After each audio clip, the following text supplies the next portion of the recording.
Hello, good morning everyone. Jay Wong here. So welcome to another series of the EduChat series. So today is the 21st of November. So how is everyone doing? So hopefully everyone has been through a very awesome and pleasant week. So for today, we are actually having a very interesting conversation that we will be having today. So for those of you teachers, parents, please do sit in, bring out pens and pencils and probably a paper because we are going to be having a very interesting conversation with our next speaker over here. And as always, for those watching right now, please do comment down below in terms of which country you are from. And also from which school are you from? Are you a teacher or are you a parent? We are very interested to find out from here. Right, so for our very interesting speaker that will be sharing with us for today's session, his name is Professor Dr. Alvin Ng. Right, he is currently the professor of the head of department from Sunway University. So in my mind, from Dr. Alvin, he had already been sharing in our previous Education Summit series on behavior fluency. So for those of you who haven't checked out on his sharing session, please do head down to the Education Summit group page over there and have more understanding on behavior fluency, because he have actually bring through a lot of very interesting approaches in terms of how you can increase the efficiency of how your kid or your student can actually learn better and perform better in terms of their study or other skills in life, right? So without further ado, I would like to invite up a very interesting speaker for today, Professor Dr. Alvin Ng Lai Oon. Right, welcome, Professor. Hi, Jay. Morning. Hi, how are you? Good morning, Dr. Alvin. Good here. So Dr. Alvin, just by the way, just wanted to find out from the past starting of CMCO, how has your life been? How has lecturer life, and how has life been affected by the overall CMCO? Well, good and bad. Work has been extremely hectic and still is. It's a Saturday morning, and other than giving you all a chit chat, I am also rushing to finish up all kinds of reports, marking, preparing for next year. It's non-stop. Yep. Okay. So Otherwise, life is once good. again, I enjoy staying at home. right. Right, and once again, thank you so much, Dr. Alvin, for coming back again on the Edu Summit platform, sharing to all of the teachers over here. Thank you once again. Right. Thanks for having me. Yep. So for our discussion for today, in terms of a mindful educator, having skillful communications with your students, right? I guess it's a very cornerstone and a very foundational aspect in terms of, you know, an educator and a student's relationship, right? So would you be able to give us an overview in terms of what does it mean by a mindful educator and in form of a communication wise, just to give us a bigger perspective on that? Right. Yeah. Well, interesting that you chose the subject mindful educator, because I don't particularly see myself as the most mindful person in the world. Then again, you know, it's something that firstly we need to understand that whenever you have got, I guess, an adjective in front of a name like mindful, we also need to be mindful that, well, personally, this is what I believe. I mean, you can challenge me on this. I don't think there's such a thing as a mindful person. It's more of a person who is sometimes mindful, sometimes not mindful. Surely, you know, as mindful as you would like to be, as aware as you like to be about your surrounding, about what you do, at times where you are definitely going to not be mindful or be mindless. Yeah, you forget about things. Like, you know, in a chat session like this, sometimes I may not be mindful that my mic is mute. And I just yak away, blah, blah, blah, blah, blah, you see my mouth moving, but you don't hear anything. So anyway, just a disclaimer on that sense. But I guess mindful educator would be to be aware that whenever there's any kind of teaching and learning activity, we need to be mindful that there's diversity. There are all kinds of learners. And by diversity also, we don't expect learners to either just be visual learners or auditory learners. We know from tons of research in psychology way back in the 1970s even, that there's no such thing as a learning style. So we just need to understand that there are very different people out there, and you can't expect everyone to latch on to whatever you say as simple or not simple. That's diversity. And secondly, I guess you need to also be mindful, be aware of yourself, your being in part as part of the dynamics, in the interaction with the learner. And sometimes even the learner also is the teacher. And whenever there's any kind of teaching and learning activity, it's not just a one-way thing, it's a two-way thing. And for us to be mindful of that is a very important thing, because it's about learning together. And this is something that I would encourage all teachers to do, even if you are teaching kindy kids. As young as 3, 4, 5 years old, they can teach you a lot of things. I guess in short, we're talking about mindfulness and teaching and learning. It's about the process and to continue learning, because we're getting new problems every day. So I don't want to say this because a lot of people, whenever there's a Q&A, people are likely to ask me, what's the best way to do this thing, best way to do that thing? Well, there's no best way, because there are different kinds of problems, different kinds of people, and there are new problems every day. So new problems means you need to find new solutions. I would like to focus on what gets the job done rather than the best way, and we need to keep on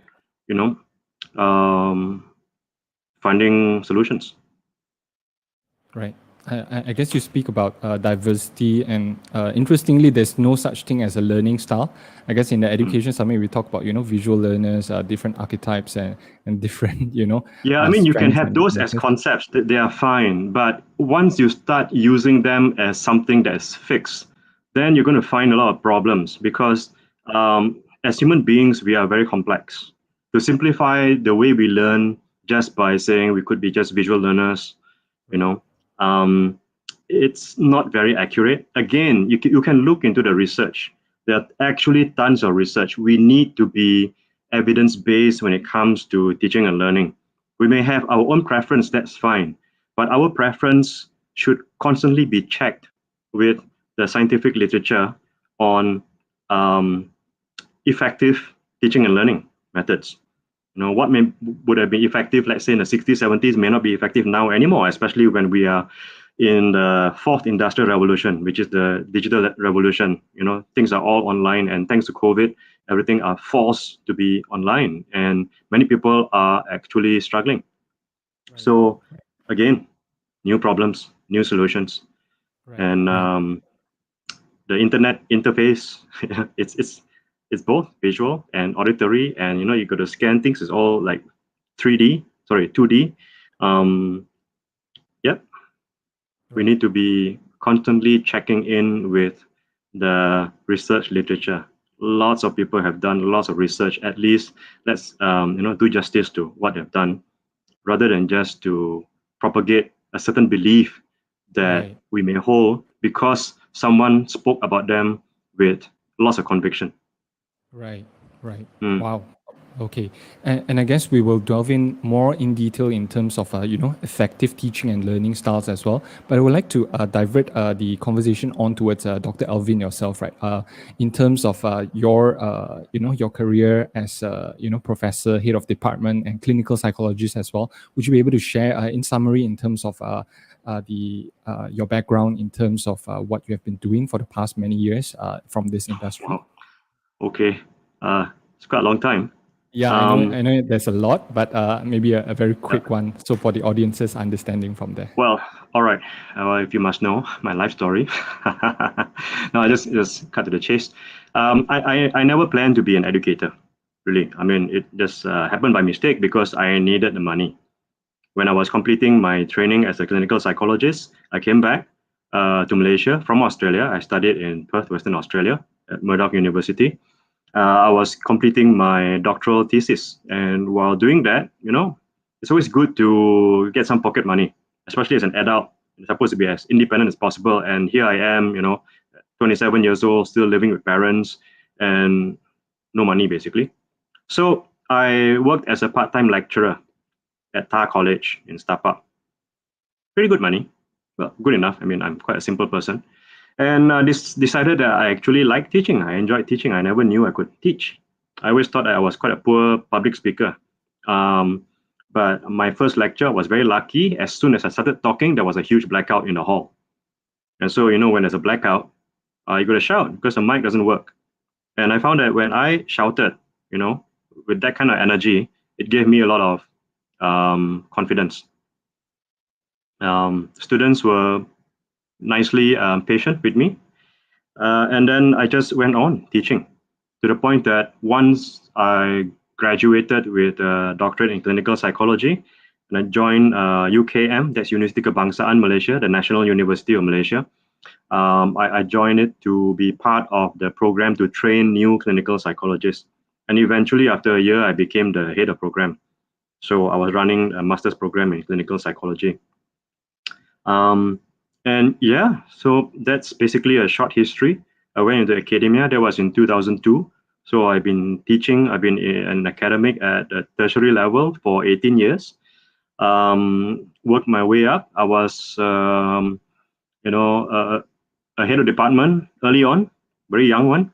I was an administrator. I was a clinician. I was a researcher. Hawkins would say pao ka liao, everything all in one. Which kind of, I would say, can be a career killer if you want to be in academia, because it doesn't leave you much time to do or publish any research at all because there's so much of admin and management work. So after 11 years at UKM, I left and joined Sunway University, where I am now. I've been here for almost 8 years now. I left UKM as an associate professor. I joined Sunway as an associate professor, and early this year, I became a full professor, more to a teaching professor. So not so much research, because I've been doing more teaching, more talks and training rather than research. Although I still do research, still publish, and I have stopped my clinical practice ever since I joined Sunway, because there was just too much work to do, and I'm going to take care of my own mental health. So I chose teaching because I really have a passion in teaching. I like, I suppose, sharing my knowledge and skills, and at the same time also learning from the learners. I find that teaching is a very, very, I guess, rewarding career, because I like learning, I enjoy learning, and to be able to teach, you're going to learn even more, because every year, in fact, every month or day, there's always something new to know about, and you are constantly seeking to update whatever you know, because these days a lot of things get outdated very, very quickly. So being part of teaching learning gives me the opportunity to learn new things, because at the university level especially, our goal for students at university is for them to graduate knowing much more than we do, because there's no point them coming in learning exactly what we know and then going out and knowing what we know also, which eventually all of us will be outdated.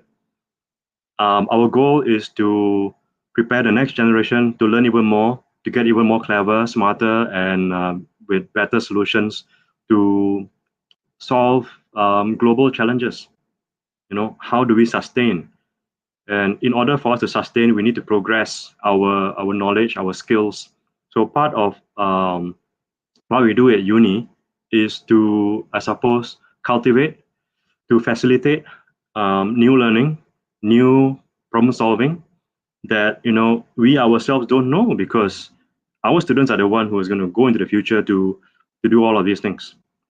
And we can only try our best to let them know everything that we know, and to hope that they find out new things through research, through lifelong learning, and then share. And I'm really happy because many of our graduates actually do come back, even after a few months, after a year, once they've started working, to share what they've learned in a working world. And we all learn together, and that's a wonderful opportunity to progress. And I'm glad that our graduates do that, because they can see that when they come back to share, we all learn together. Yeah. So in short, that's a career. I'm still a full-time academic. I don't do any more clinical work, so I don't actually now call myself a clinical psychologist. I just say I'm trained in clinical psychology. I don't practice. But if you need any help, you can let me know. I can refer you to the right sources. Yeah, I'm more like a call center now. I still do get all kinds of calls on the phone. I don't know how to get my number. Well, it's on the webpage. Emails asking to see me for help, and I just refer them on. I just ask people, "Oh, what's the concern? Where are you staying? What's your budget? language, preference, gender preference, and I'll refer. Like a whole list of people in my head that I refer to depending on your concerns. So yeah. Right. All right. So there you have it. So probably later on we'll get Dr. Alvin's email. So if you have any in form of psychological or mental uh, assistance that is required, then probably we can get in touch with Dr. Alvin from there. But by the way, from Dr. Alvin, if we were to zoom in during this period of COVID, we are going through the second wave of lockdown.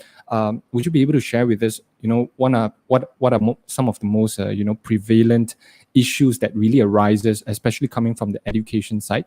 Earlier I was speaking to one of the teachers from the Philippines, telling me, how hard is it for the students to continue on their studies. Some even attempted, suicide. Some actually get depression. Those are some of the things that actually raise up. I'm not sure from your side, what have you really observed during this period of time in terms of the parent, teacher, and the student's perspective? Yeah. Well, I mean, we need to look at it in a systemic manner. I mean, we are all part of the system, whether we like it or not. And given the COVID-19 pandemic, this system everywhere, all systems have been disrupted severely. And from research, the current research that we know about now, COVID itself, the actual virus itself, is not so much a disruptor. It's more to the fear of losing economic activity, jobs, basically. That's one among adults. So there's this anxiety, there's an all-time high. And the other thing that's a huge disruption for all of us, because we're human beings, we are social creatures, is the inability to actually socialize face to face. We need that human touch. And it's been how many months now not having that for some countries, of course. Some countries are still pretty loose out there. But in Malaysia here, we have been under the MCO since March. Our movements have been restricted. Although these days I find a lot of people pretty relaxed, still hanging out there in groups and stuff, which scares me even more because we're already having our third wave. Not nice. But anyway, back to disruption. What are some of the difficulties that we face? Well, if you just take those two, the risk of losing jobs, and lots of people have lost their jobs already. All right, so families are affected. And when families are affected, their children who are students are also affected. They would lose all kinds of resources to study. And a lot of students actually want to study. They want to, get their certificates, get high school certificate, their, university degrees. And when you get this kind of disruption, there's a huge worry about the future. And that's worry about the future, but worry about the current would be, how are we going to survive? All right. So that's the economic part. And then the social part is, you get cabin fever. You go a bit nuts. You have to stay with one another 24/7. If you have family members working from home, studying from home, and you only have one computer, it's crazy. All right. You may have 2, 3 computers. Oh, that's fine also, but you're all talking at the same time. And I, as an educator, I have online classes. And sometimes when I'm talking with a student and in the background, your father or mother is also talking, I don't know whether they're talking to me or talking to the student to tell me something. Something they whisper into their ear, tell Dr. Ng this thing.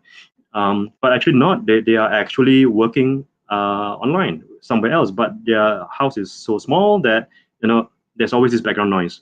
And that's also very disrupting. So the whole process of teaching and learning is disrupted. Social health is disrupted.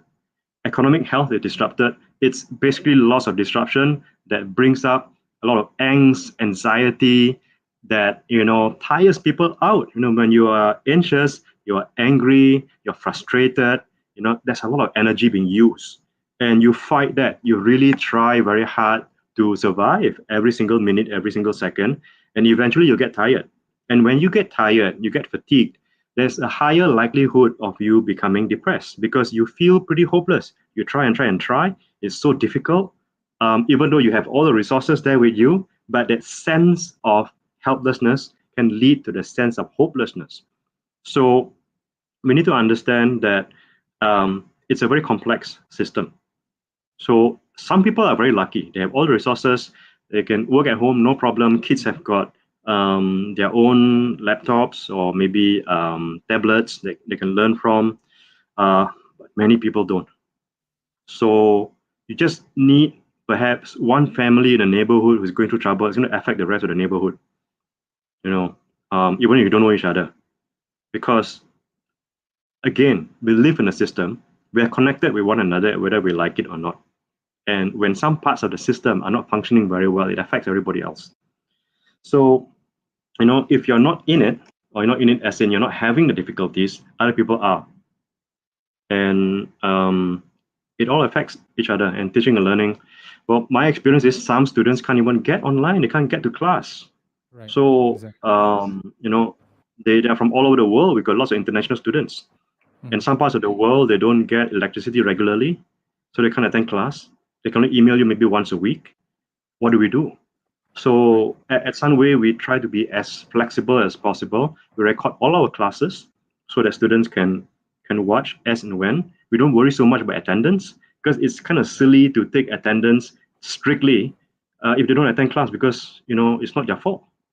So for us, as long as they're able to view the lecture, or at least study their textbook and tell us that they have learned from this, give us some clue as to how much they understand, their attendance is taken, things like that. So we try to reduce any kind of disadvantage to the student. But that's on the student side. On our side, as teachers, lecturers also, it's difficult because we also have internet problems. My computer that I'm talking to you on now hangs every now and then. So I hope throughout this whole chat, you don't see me like halfway through and then I continue again. That's like hanging.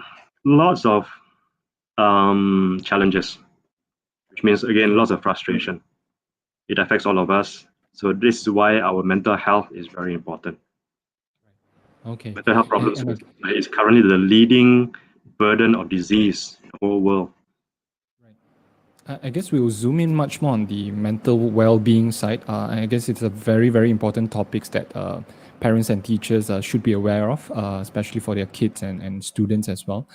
If we were to zoom in terms of the topic that we're discussing today, in terms of skillful communications, right, and skillful conversations with students, let's look at it from the COVID and pre-COVID sense, right? From a teacher to a student in a daily interaction, daily communication wise of things, right?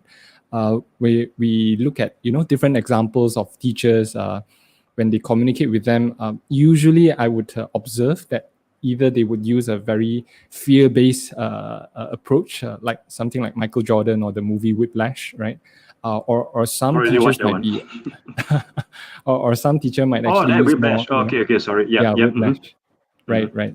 So there has been a constant debate in terms of, hey, should I be a more positive reinforcing teacher? Should I some students really need to use fear-based emotions. So question is that how do we balance or the approach that we should use in order for effective communication from a student and a teacher's perspective. All right, great question there. And it's something that's beyond just being online or face to face. It's about teaching and learning. Again, if we look at the research evidence, I mean, this has been researched since 1940s, 50s, 60s, and it's shown again and again that an anxious student, an anxious learner, is not a good learner. So if you want someone to learn, what you need to be able to do is to help that learner construct a scaffolding around them in a way that helps them learn. And if part of that scaffolding does not include how to manage stress or emotions, all right, and how to cope with I guess, aversive type of emotions that may come from the adult, all right, the teacher or parent. then you're likely going to get learners who are very, very anxious. And we have tons of learners who are anxious because many of them chase grades. It's part of how they have been taught since young that they are to chase grades. And then once they start to work, then they start to chase money, which is fine. Chasing grades is fine, chasing money is fine, but if they don't have the scaffolding around them, when I say scaffolding, you know what I mean? Scaffolding around a building as you're building it up, so that you can work on it from every direction. We need the same thing for education. So going back to an anxious learner is not a good learner. That basically tells you that if you want to increase anxiety in the student thinking that they'll learn better, then there's a huge challenge for you, because we know again from research means evidence, it does not work. All right. If you want to discipline students, fine, but you need to balance it with positive reinforcements, meaning you want to reinforce, you want to strengthen behaviors that are good. All right. You can punish behaviors that are maladaptive, behaviors that are not beneficial. That's fine. But if your life is full of punishment, can you imagine how that can be? Because again, we know from research that punishment, it works. Punishment works to reduce behavior, but the punishment does not help to increase behavior. Okay? But if you were to punish, you need to also be aware. Now, this is where mindfulness comes in again. Every time you punish, you get side effects of punishment. Right? Side effects of punishment, 3 very common ones: anger, resentment, and fear. You mentioned fear just now. All right. Fear leads to anxiety. And as we know, an anxious learner is not a good learner. So if you punish and you instill fear, you're going to find that the learner would increasingly have problems learning. If you're anxious, you're not going to be able to focus very well because you're constantly worried and ruminating about stuff that does not help you learn. It probably helps you to think of a way to escape. All right. When you punish, there is resentment. Resentment towards who? The person who punishes. So if you're the teacher and you're the punisher, there's resentment towards you, then there's already a negative attitude towards perhaps the subject. We know that very well, because as teachers, if you are teaching a subject that is not well liked by the students, through classical conditioning, you are associated with the subject. They don't like the subject, they don't like you. Right. All right? And as teachers, you can ask any teacher who are teaching subjects that are difficult, for example, like maths, physics, history. I teach history or psychology at Sunway University. Very dry subject. I try my best to tell stories, because history is about storytelling, it's about making sense of the stories and see how you can interpret. There are lots of very interesting characters, so I need to act out things just to make it as interesting as possible. Because if you read a book, there are no pictures except for passport pictures of the philosophers. So what do I get at the end of the semester when it comes to lecture evaluation? Very low marks. Does it mean I'm a poor educator? I'm a bad educator? I don't think so. I think I'm good enough. I'm not the best, but I'm good enough. But why is it I get such a low evaluation? It's because the students have difficulties with the subject. So there's already resentment towards me, even without me purposely increasing their anxiety. All right. Now back to the anxiety bit. Back to the punishment bit. If a learner is angry at you, or have resentment towards you, or maybe angry at themselves, it somehow disrupts their learning process. If the objective is to help them learn, why are you disrupting their learning process? Right. Something to think about. Right. All right. Again, like I said, there are behaviors that you want to punish. Note I said behavior, not person. You want to punish the behavior because you want to reduce the behavior, but you don't want to be punishing the person. So you want to be telling the learner, look, what you did just now was incorrect. It was not accurate. Rather than saying, what you did just now was something that makes you look really stupid. No. it doesn't factor in. If at least I like the Malay peribahasa. Is it a peribahasa? I can't remember. Saya budak baru belajar. Kalau salah, tolong tunjukkan. So I translate for those who don't speak Malay. I'm a new learner. If I make a mistake, can you please show me what the right way is? That's all. All right? Because we're talking about education. And I like it that your series title is EduChat and Edu Summit is about educing. Education comes from the word to educe. It's not used these days anymore because it's an old English word. The meaning of educe is to pull out knowledge and understanding and comprehension and skills. It's not about shoving knowledge and information in. That's not education. That's force feeding. Education is about bringing out. It's kind of like if you want to plant a plant, do you, when it starts germinating, try to pull it? Come on, grow quickly. What will happen to the plant?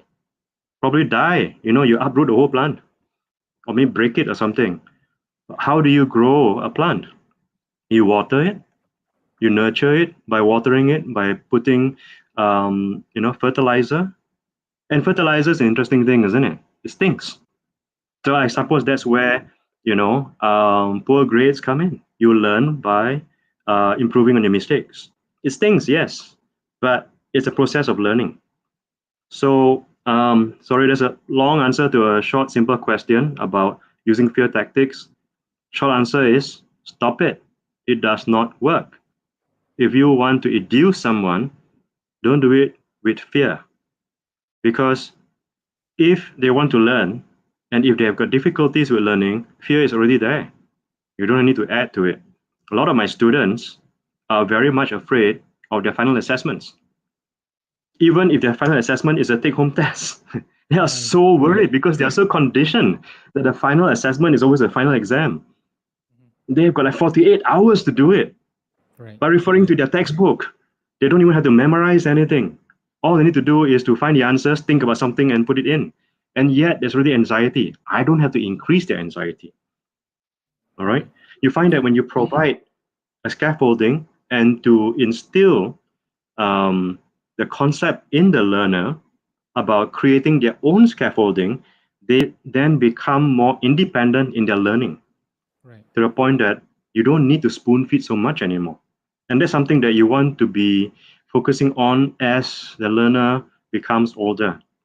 By the time they reach university, they need to already be an independent learner. Because this is something that we see a lot at universities these days. Too many learners are coming into the uni still asking things like, sir, got past year question or not? Can you imagine you start working, your boss gives you a task, got past year question or not? You're not going to survive very well in the company, right? So yes, while past year questions can help at a certain stage, eventually you need to help the learner be more independent, more resourceful in solving problems. You shouldn't be asking me things like that anymore. You should be asking me like, Dr. Ng, I read this in the chapter, I don't quite understand. How does it actually relate to something else?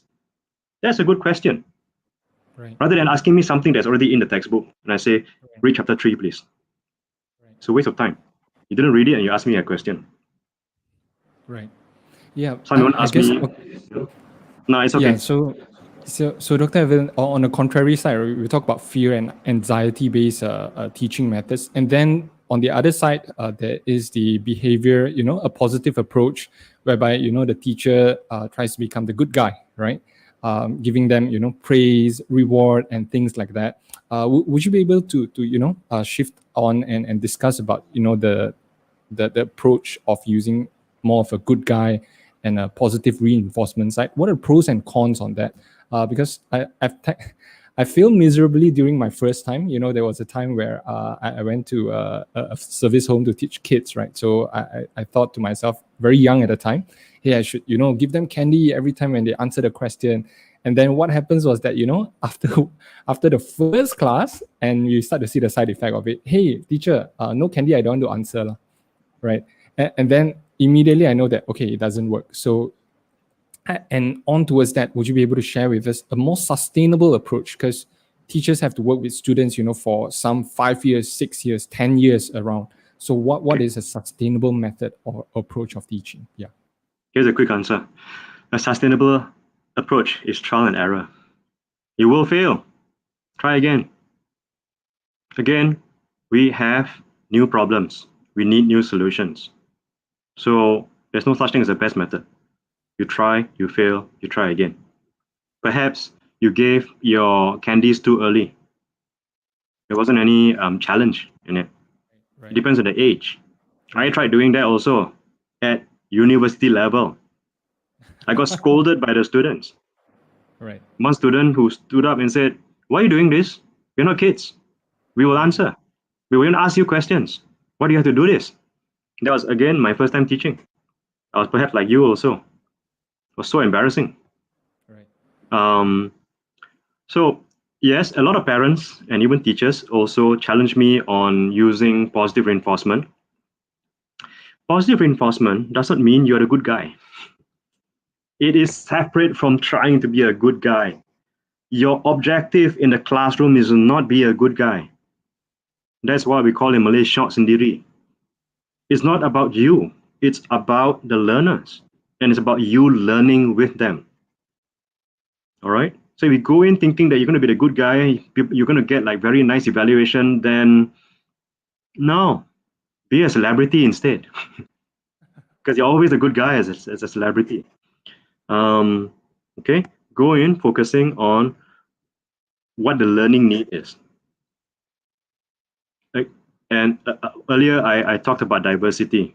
You've got a whole classroom with very different individuals. You need to understand how every individual function. What makes them tick? All right. What is something that they would want to work towards? Not everybody will like the candy that you give. Right. Worse still, some might be allergic to it, create lots of problems, and then the parents come and see you and sue you. Right. All right. So, like I said, there's no best way. There's trial and error.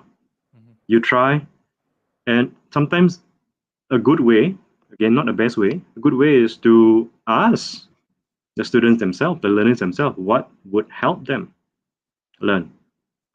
All right. If you want to use positive reinforcement, it's not about like what people say, dog training. You do something good, yay, well done, high five, yeah, catch a sotong ball. Right. No, that's too simplistic. Right. Yes, you do spoil the child if you keep on reinforcing that way. In fact, that's not called reinforcement, that's called a reward. Right. When you start rewarding, you eventually can, not to say all the time, can lose that power and control. And you know that you have lost that power when the student come to you and say, when you say, if you do this, I'll give you 2 candies, and the student says, not enough. That's And it. it becomes You a have lost negotiation. control. It becomes a negotiation process instead Correct. of yeah. When you see that you have to start negotiating with a student for them to want to do something, you have lost that control and you have lost your objective. The objective is for them to want to be motivated, to want to learn. And it has to become intrinsic.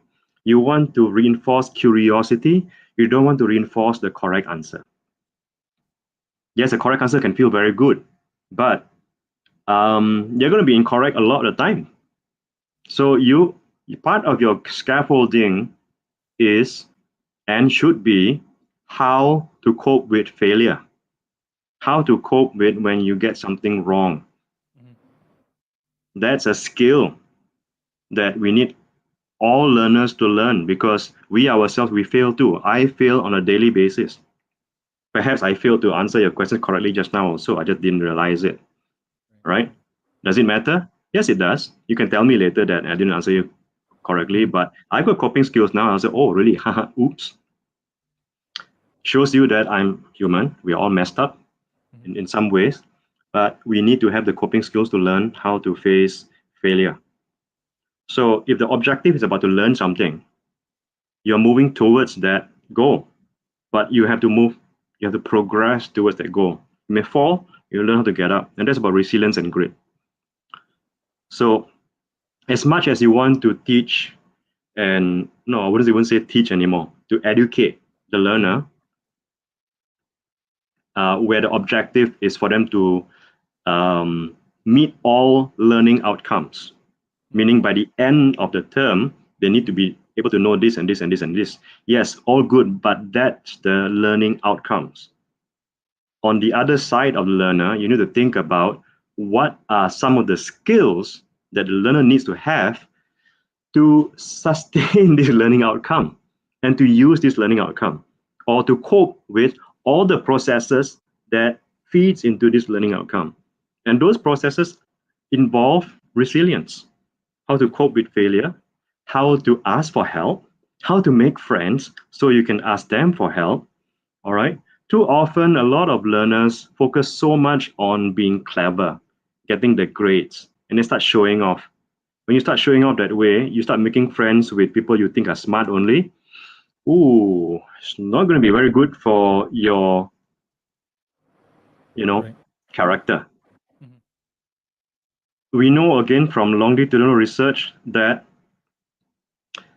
the single most important factor for a good quality of life is not how clever you are, not how many straight A's you get. All right, it's not about your education. It's not about your wealth. It's not about how much money you have. It's not even about how physically healthy you are or mentally healthy you are. Shocking, isn't it? Then you probably ask, what is it then? It's actually your social health. How many meaningful friendships you have. And that has been found in research. Yeah, I'm not just talking about it just because I believe in it. It has been found. I talk based on evidence. So there's tons of evidence. Look into the Harvard, I forget what study again, but it's been started since the 40s and 50s. Throughout and until now, that's what they find. And that's what they found, and they're still finding the same thing. So I digress a bit. I'm sorry, I'm talking about positive reinforcement. But think about how you can reinforce. Okay, reinforce doesn't mean reward. Yeah, reinforce meaning to strengthen. You want to strengthen behaviors that move towards progress. In a teaching and learning environment, progress means to be able to master the learning outcome, not to remember. Yeah, remember is pretty useless. To master means you know how to use it. And if you know to use it, you don't have to memorize anymore. It's there. 2 plus 2 is 4. That's it. You don't have to do like 2 plus 2 is 4. Too slow. Right. All right. How are you going to be selling things by the roadside that way? You can't give change on time. Anyway, so to reinforce means to strengthen, not just the methods to move towards the learning outcome. You want to also strengthen the independence of the learner to learn by themselves and to learn more about how to learn. Because you're not going to be there all the time as a teacher. Excuse me. Right. So yeah, Right. when we talk about reinforcement, don't think micro, don't think just one thing. Think about the whole system. What are you getting at, and what kind of things you want to progress to? So yeah, Dr. Alvin. So I love when you were mentioning about independent learners. Some of the dreams of educators is that students take responsibility on their learning. They can find out their own answers. They protract towards a certain education direction. They know what they want from there, right? So when we talk about that, it's very self-driven.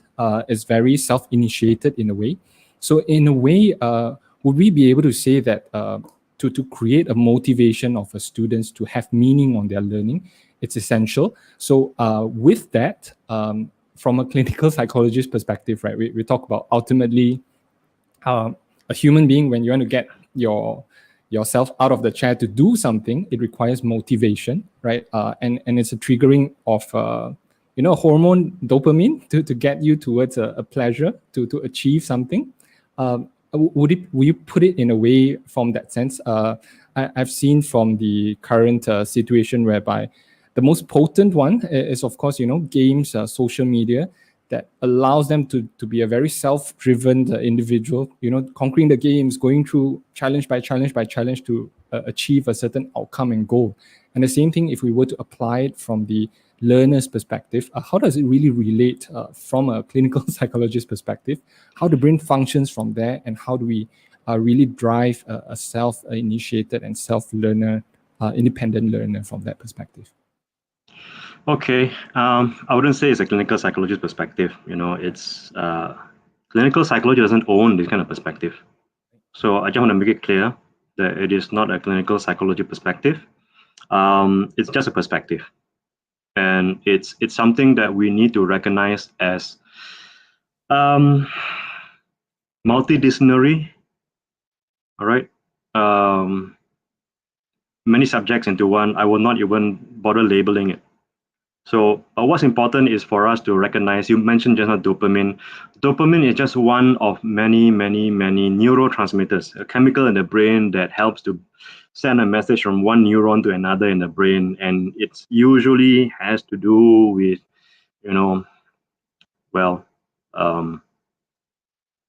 all kinds of things. I'm not going to go into it because, it's too sciencey. Yeah, right? probably we just categorize it in a way that it's a happy hormone or a happy feeling that you get Not when you achieve necessarily. something.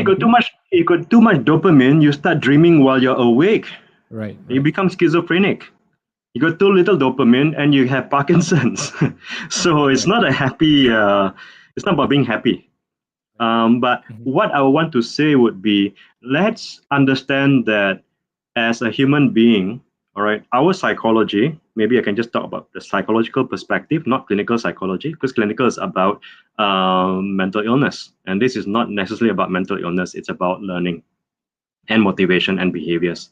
So from the psychological perspective, who we are, how we feel, how we behave, how we think is a mishmash interaction of our biological processes, our psychological processes, which means the way we think, the way we learn, all right, our learning experiences, our behavior, our emotions, and also the social factors around us, our social environment, biology, psychology, social, and constantly interacting with our environment at the same time. History, our future thinking, all kinds of rumination, all at once. So if we want to talk just about dopamine, that's a very, very small part of the equation. We're all of this at the same time and constantly interacting. So what does that tell us about motivation? It is multifactorial. All right, you talk about gaming, that's just one thing. But what I can say is when it comes to personal motivation and what is it that makes people want to do something, take the initiative to do something, is are conceptual. All right. So I'm going to start with this concept called self-efficacy. Self-efficacy is the knowledge and awareness, all right, or however you want to define knowledge and awareness, that you have the ability to do something. That's self-efficacy. To me, that's much more important than self-esteem. Esteem is just your face, just you. It's like I feel good about myself. Why? That's where self-efficacy comes in, because I can do this, I can do this, I can do this. And it's not just about being able to do something. Whatever that you're able to do is something that you feel can be relevant to the rest of the universe or the world. All right? If you feel that whatever you can do is relevant to others, that would give you that sense of relevance. And knowing that you're relevant to others, that you can do something to be relevant, that gets you the sense of belonging. And as human beings, we thrive on having that sense of belonging. Because we know that on the flip side, if you don't have that sense of belonging, it's pretty depressing. Think about it. And we also have found from research on suicide, suicidology shows that again and again, people who attempt suicide would usually have very low, if not zero, sense of belonging, which also comes from zero sense of relevance. I'm not relevant to anyone. Right. Automatically, I don't belong. Yeah. Yeah, sorry, Dr. Alvin, just to interrupt a bit. In terms of a feeling of sense of belonging, is it sort of like an emotion that one feel in terms of when you talk about sense of belonging? Well, it's a whole.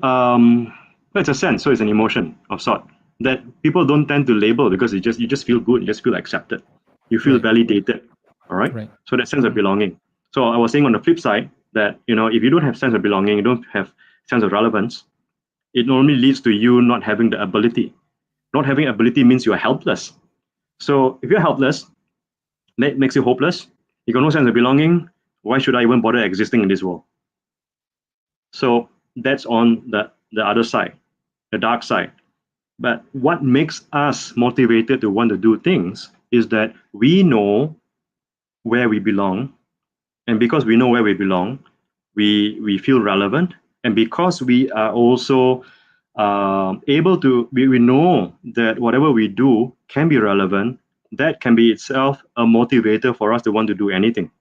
Like, why am I here? Why am I talking to you? Because I feel that there's a sense of relevance to the rest of the community by answering your questions in a way that hopefully can provide insights to others.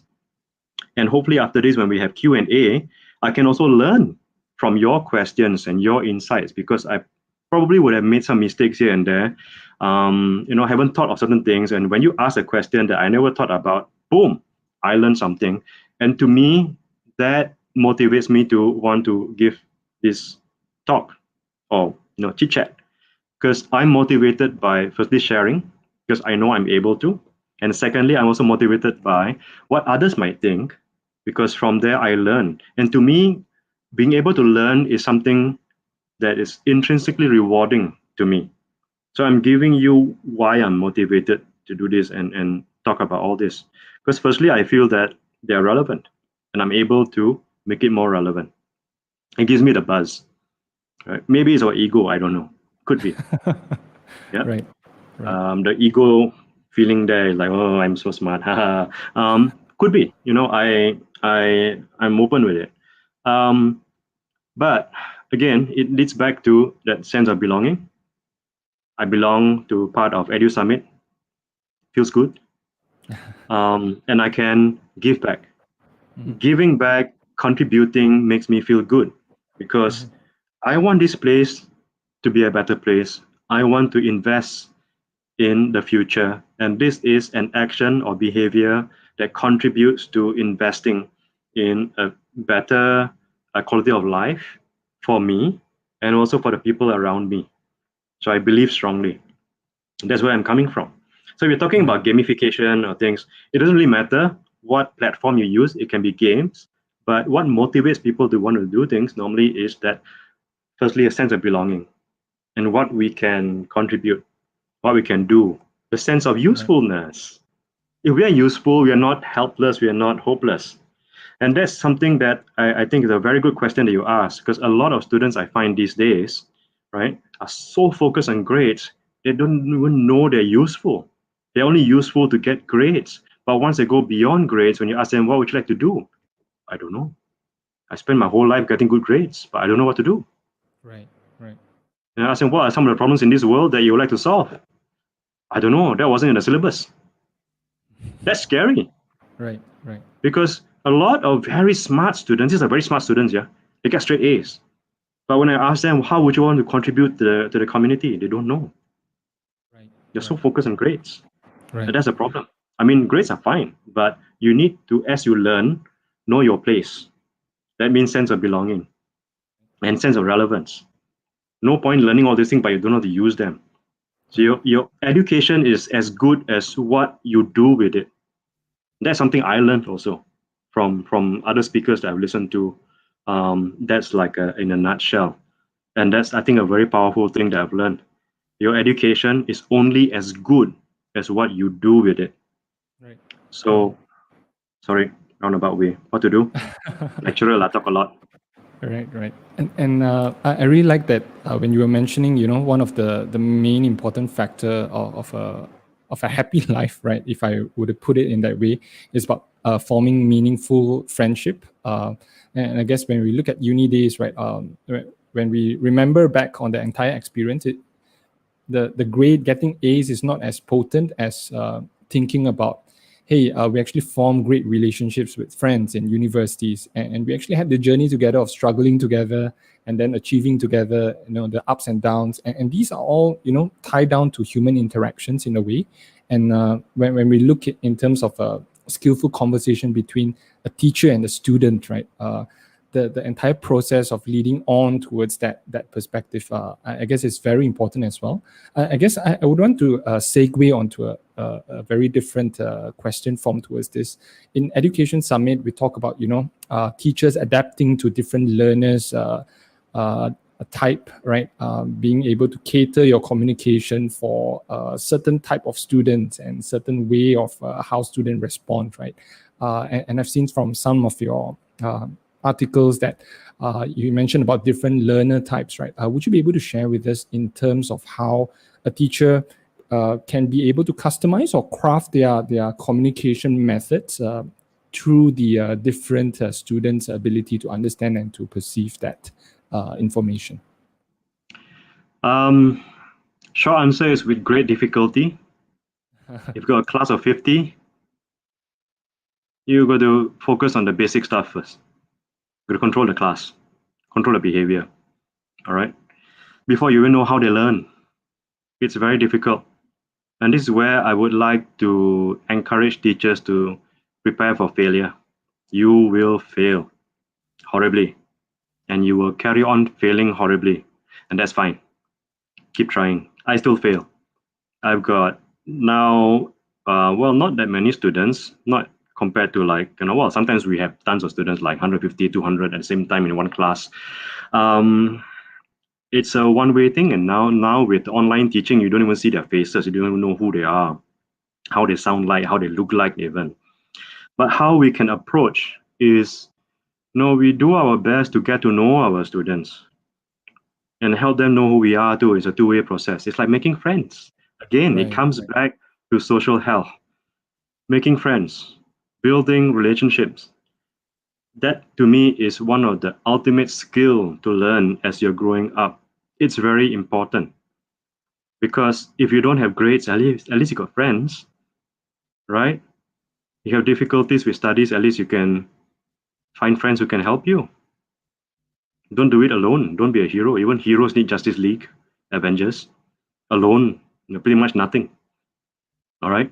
Anyway, back to your question: how can educators cater to the needs of their students? Get to know their students. Get to know what your students are about. What motivates them? What do they want to do? Usually, when I have got final year project students, I meet up with them and I ask them what they want to do in their life. Why did they choose psychology in the first place? I want to know what's their motivation to do psychology, and I want them to be really upfront and honest about it. Many of them tell me, I took psychology because I thought it was an easy subject. Then I asked them, what do you think now? So I regret. So difficult. Yes, it is. No one ever said psychology was easy. It's one of the most difficult subjects ever, because you got to learn so many things. Anyway, I get to know. And then I get to know about, now that it's a difficult subject, what you do about it. I just want to get my degree, get out there and help with my family business. All right. I get to see the motivation. Do you want to help out with the family business? Yes, of course, there's lots of money in it. Fine, fair enough. The motivation is there. And you're right to talk about, or to ask about motivation, because if you want anyone to be able to learn something, you need to find out what their motivation is in the first place and cater that learning to their motivation. I've got many graduates now who are going into games, gamification of things. And I'm totally inspired by them, because now what they're doing is that they're using gamification to teach what they've learned at university. That's what I mean by doing something about your education. Right. So back to motivation, basically, you want to understand what makes them tick. You want to also understand their hopes and fears. What are they afraid of? Because you would also want to contribute to them building their scaffolding around them to manage their fears. They will fear, they will fail. But what are your contributions, all right, to helping them build that scaffolding? Because for me, as a university lecturer, it's not up to me to build the scaffolding for them anymore. It's about telling them what they can use within their arsenal of whatever weapons. But hopefully these are not aggressive and hostile weapons, right? These are like, progressive weapons. Tools, I would say, not weapons. Yeah, and from there, the more tools they know how to use, the more independent they are. Hopefully, the more self-efficacy they have. And from there, hopefully, they can relate their self-efficacy to others. And this is where friendships come in. People know you are able to do certain things. When other friends find that someone's looking for someone like you, they'll say, hey, this person is able to do this. Why don't you connect? That's what friends are for. And unless you show your friends what you're able to do, they won't know. And unless you know what you're able to do, you won't know how to tell others, right? So it goes back to what I was talking earlier, self-efficacy, sense of relevance, sense of belonging, part of motivation. And your question was about how do educators, reach their learners. It's about knowing who they are. It's about building that relationship with them and modeling how you build a relationship. Because however questions you ask them, whatever methods you use to talk to them, they're going to take it on. If you ask me where I got all these knowledge and skills, not from me myself, it's based on my teachers. I learn from my teachers. I also learn from my students because they also ask me very, very smart questions. And I go, They also tell me very smart things like, Dr. Alvin, don't you want to know about such and such things? I'm like, you're right. Please tell me. I think you got a good point there. So back to social health, building relationships. I guess that's my answer. Right. Yeah, and I guess we will be moving on to the Q&A for the audiences. I guess we'll bring up a couple of questions from here. But before we actually move on towards that, right?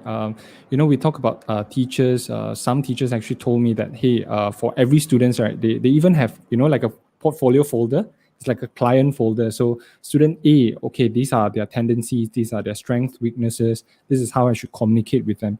Would you be able to share with us in terms of what were the steps, right, when you were actually working with your students that really got you to a mutual understanding of how to really work with a student in an effective and efficient manner when it comes to a teacher and a student's relationship? Well, back to trial and error, and back to forming a relationship, friendship, getting to know each other. Every teaching and learning approach is about how you build friendships with your learners, students, if you want to call them. The more you know about them that way, the more you don't really need to have a file. Although a file would be a good idea because you can jot things down. You can remind yourself. Because sometimes when the more students you have, the more confused you get about who is who. And the thing is, eventually it's not going to be very sustainable because when you have got 50 students, you can't be having 50 files and jotting things in every day. You got other more important things to do. But yeah, I'll encourage that if you're able to do it. If you've got like very few students, that's okay. Especially if you've got research students under you, they're not going to be that many. But again, you can only just try because it's definitely lots of things for many of us to do, especially this day and age with the COVID situation. We become, we take on all kinds of other things. So anyway, well, back to your question, I digress quite easily now and then, not so mindful. I guess it's just but I guess you simplify in a way, getting to know them and really trial and error, really learn from trial and mistakes from there. Getting to know each other, I would say, not just getting to know them. You need to also offer a bit of yourself, for them to know about you, because as you're sussing them out, they're also sussing you out. And a relationship is a two-way thing. It's not just about you knowing them. It can be very freaky if you just know all the things about them, but they don't know anything about you. Right. You don't build trust that way. These are what I call knowledge vampires. There are knowledge vampires out there. They'll ask you all the questions, you answer them, but when you ask them questions, they'll ask you, what do you think? That's freaky. To me, that's freaky at least. I know some people who are like that. They will only get information from you, but they won't tell you anything. Yeah, Okay. please don't be like that. You want to build trust. I think you got a very good question there. And there's one thing that a lot of people forget is that trust is a very, very important thing when you're building relationships. If you don't trust the other person, there's only so much you can do in a relationship. Build that trust, because when you lose it, it's going to be very, very difficult to build it again. So build as much trust as possible. If you have difficulties giving trust, then perhaps you might want to work on it and learn how you might want to trust people. It's not easy for a lot of people when it comes to trusting. And depending on who you are, right? You're asking about how I build relationships with my students. Some students don't trust me. Simple as that. Maybe I remind them of someone who they don't like. So, yeah, I would say build that trust and make sure that you respect that trust.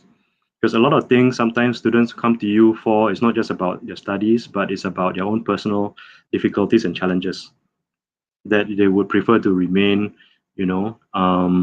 confidential. Anyone who comes to you with that shows they've got tremendous trust in you. You need to really respect that trust. So I suppose, it's also about respect, trust, respect.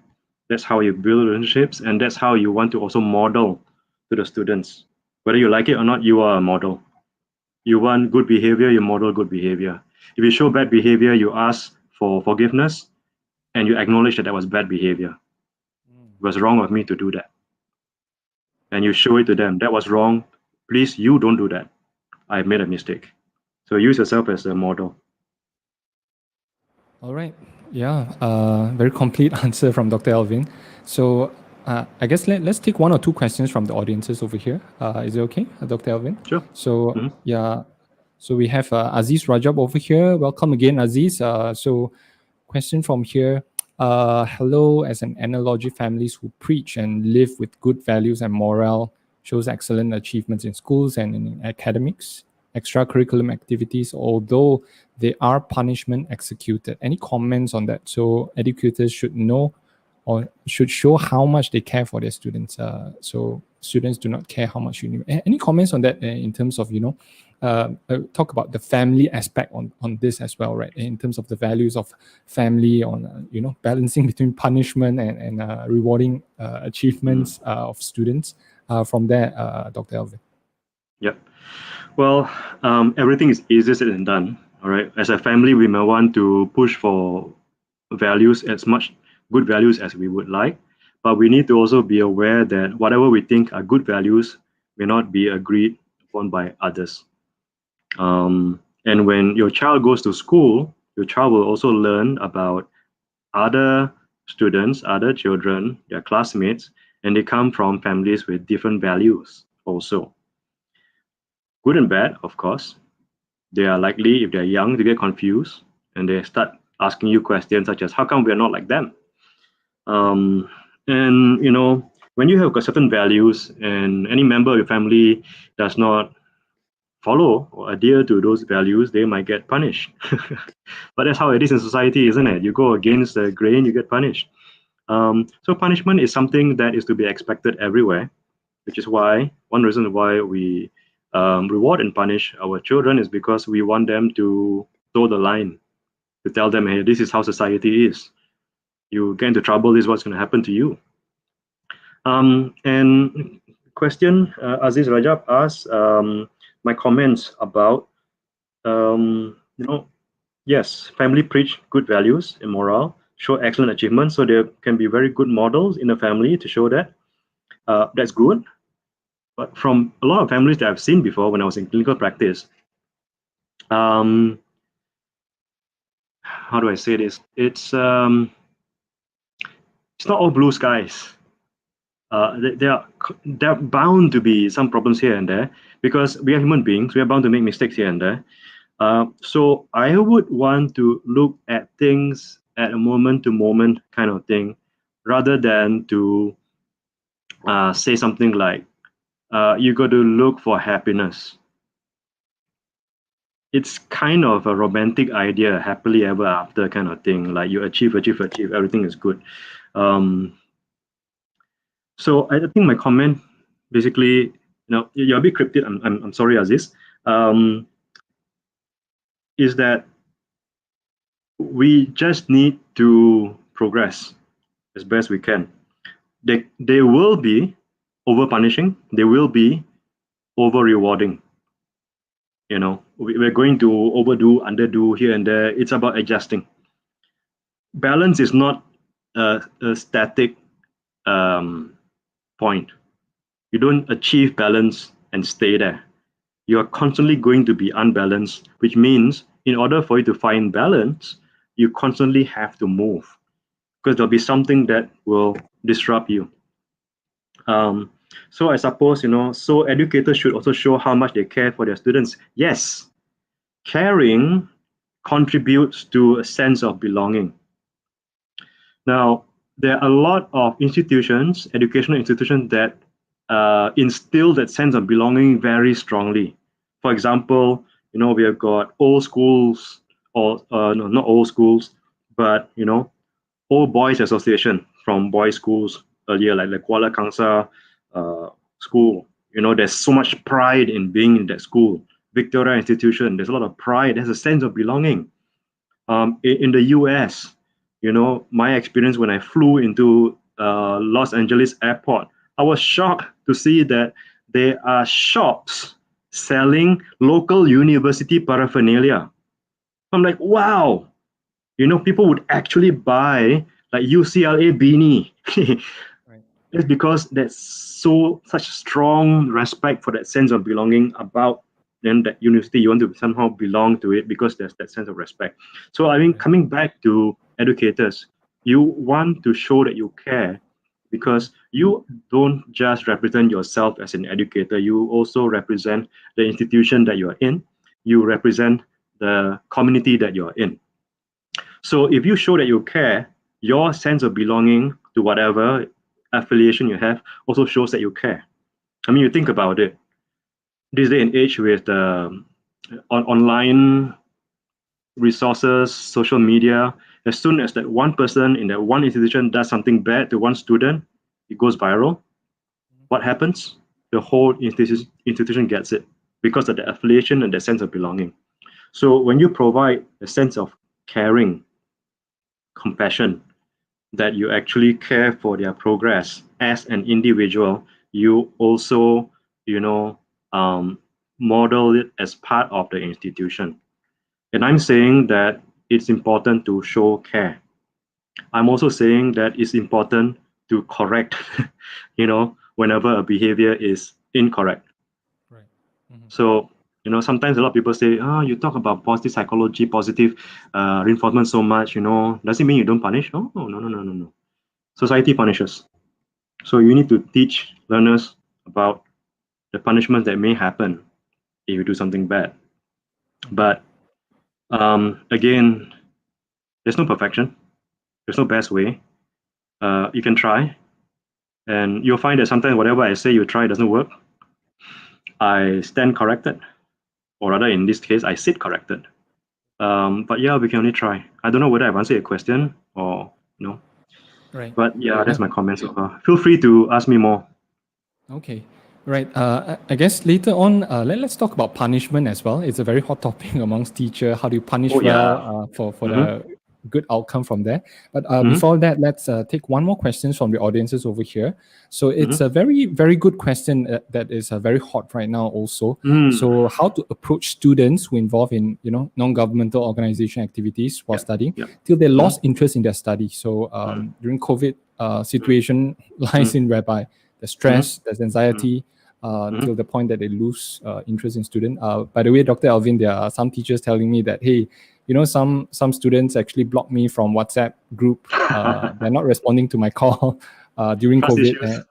Yeah, right. So any comments on towards that? How do we work with students who lose their interest? Sure. Lots of students are losing their interest in studies these days because they don't find that they are engaged. When you're online, now I must say that teachers also do get disengaged because you're at home, you're working from home, your kids are screaming, your husband's working, or if you are the husband, your wife's working, you get disengaged. When a teacher gets disengaged, the students also disengage, and they rather find other things to do that they feel more sense of belonging in. Ta-da! Again, sense of belonging. So in this case, where a student feels that focusing on work with a non-government organization is more attractive, it tells you that they feel more sense of belonging at that NGO compared to their studies. That tells you that they are also disengaged. So what we need to do would be to engage with a student, to build again, to rebuild the relationship with a student, and to find out what his or her motivation is to study, if any. All right. It's not going to be easy. They may not even want to reply your email, because if they're so disengaged, they're probably like, Jay, you were saying, they would have blocked you because they don't really want to talk to you. They have associated maybe you with an uncaring institution. They don't care about me. I got all these problems. No one bothers. No one even bothers asking me whether I'm okay or not. Not necessarily your fault, because you've got all these things to look for, but you don't know if a student starts thinking that way. So for me, the approach would be to connect with that student, to reconnect, to find out what's going on, all right?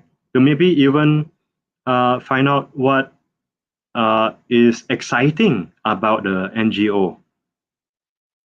So you want to go into their lives without meddling, but you want to understand what is it about this NGO that is so interesting that makes them like not focus on studies. So you want to be curious rather than telling them, if you do this, you won't really get your degree, and without a degree in the future, very hard, please lah, come back. They already know that. They are also likely to have been thinking a lot about that, getting very, very upset over it, don't really know how to choose, but eventually choose one that is less punishing, which is maybe the NGO. Why I would say studying can be punishing is because it is punishing enough not knowing what to do. I feel very alone in my studies. I can't reach my friends. I don't see them. I lose motivation. Very, very common comment from a lot of students. I keep getting it every week. I get tons of emails of students sending, telling me that they don't have motivation, they can't connect with their friends, they can't connect with me because I'm not replying the emails on time. Well, they send me emails on Sunday. Anyway, so I would say reconnect. And reconnect in a way that builds the relationship rather than to highlight your concern that they are not doing their studies. It's about building first.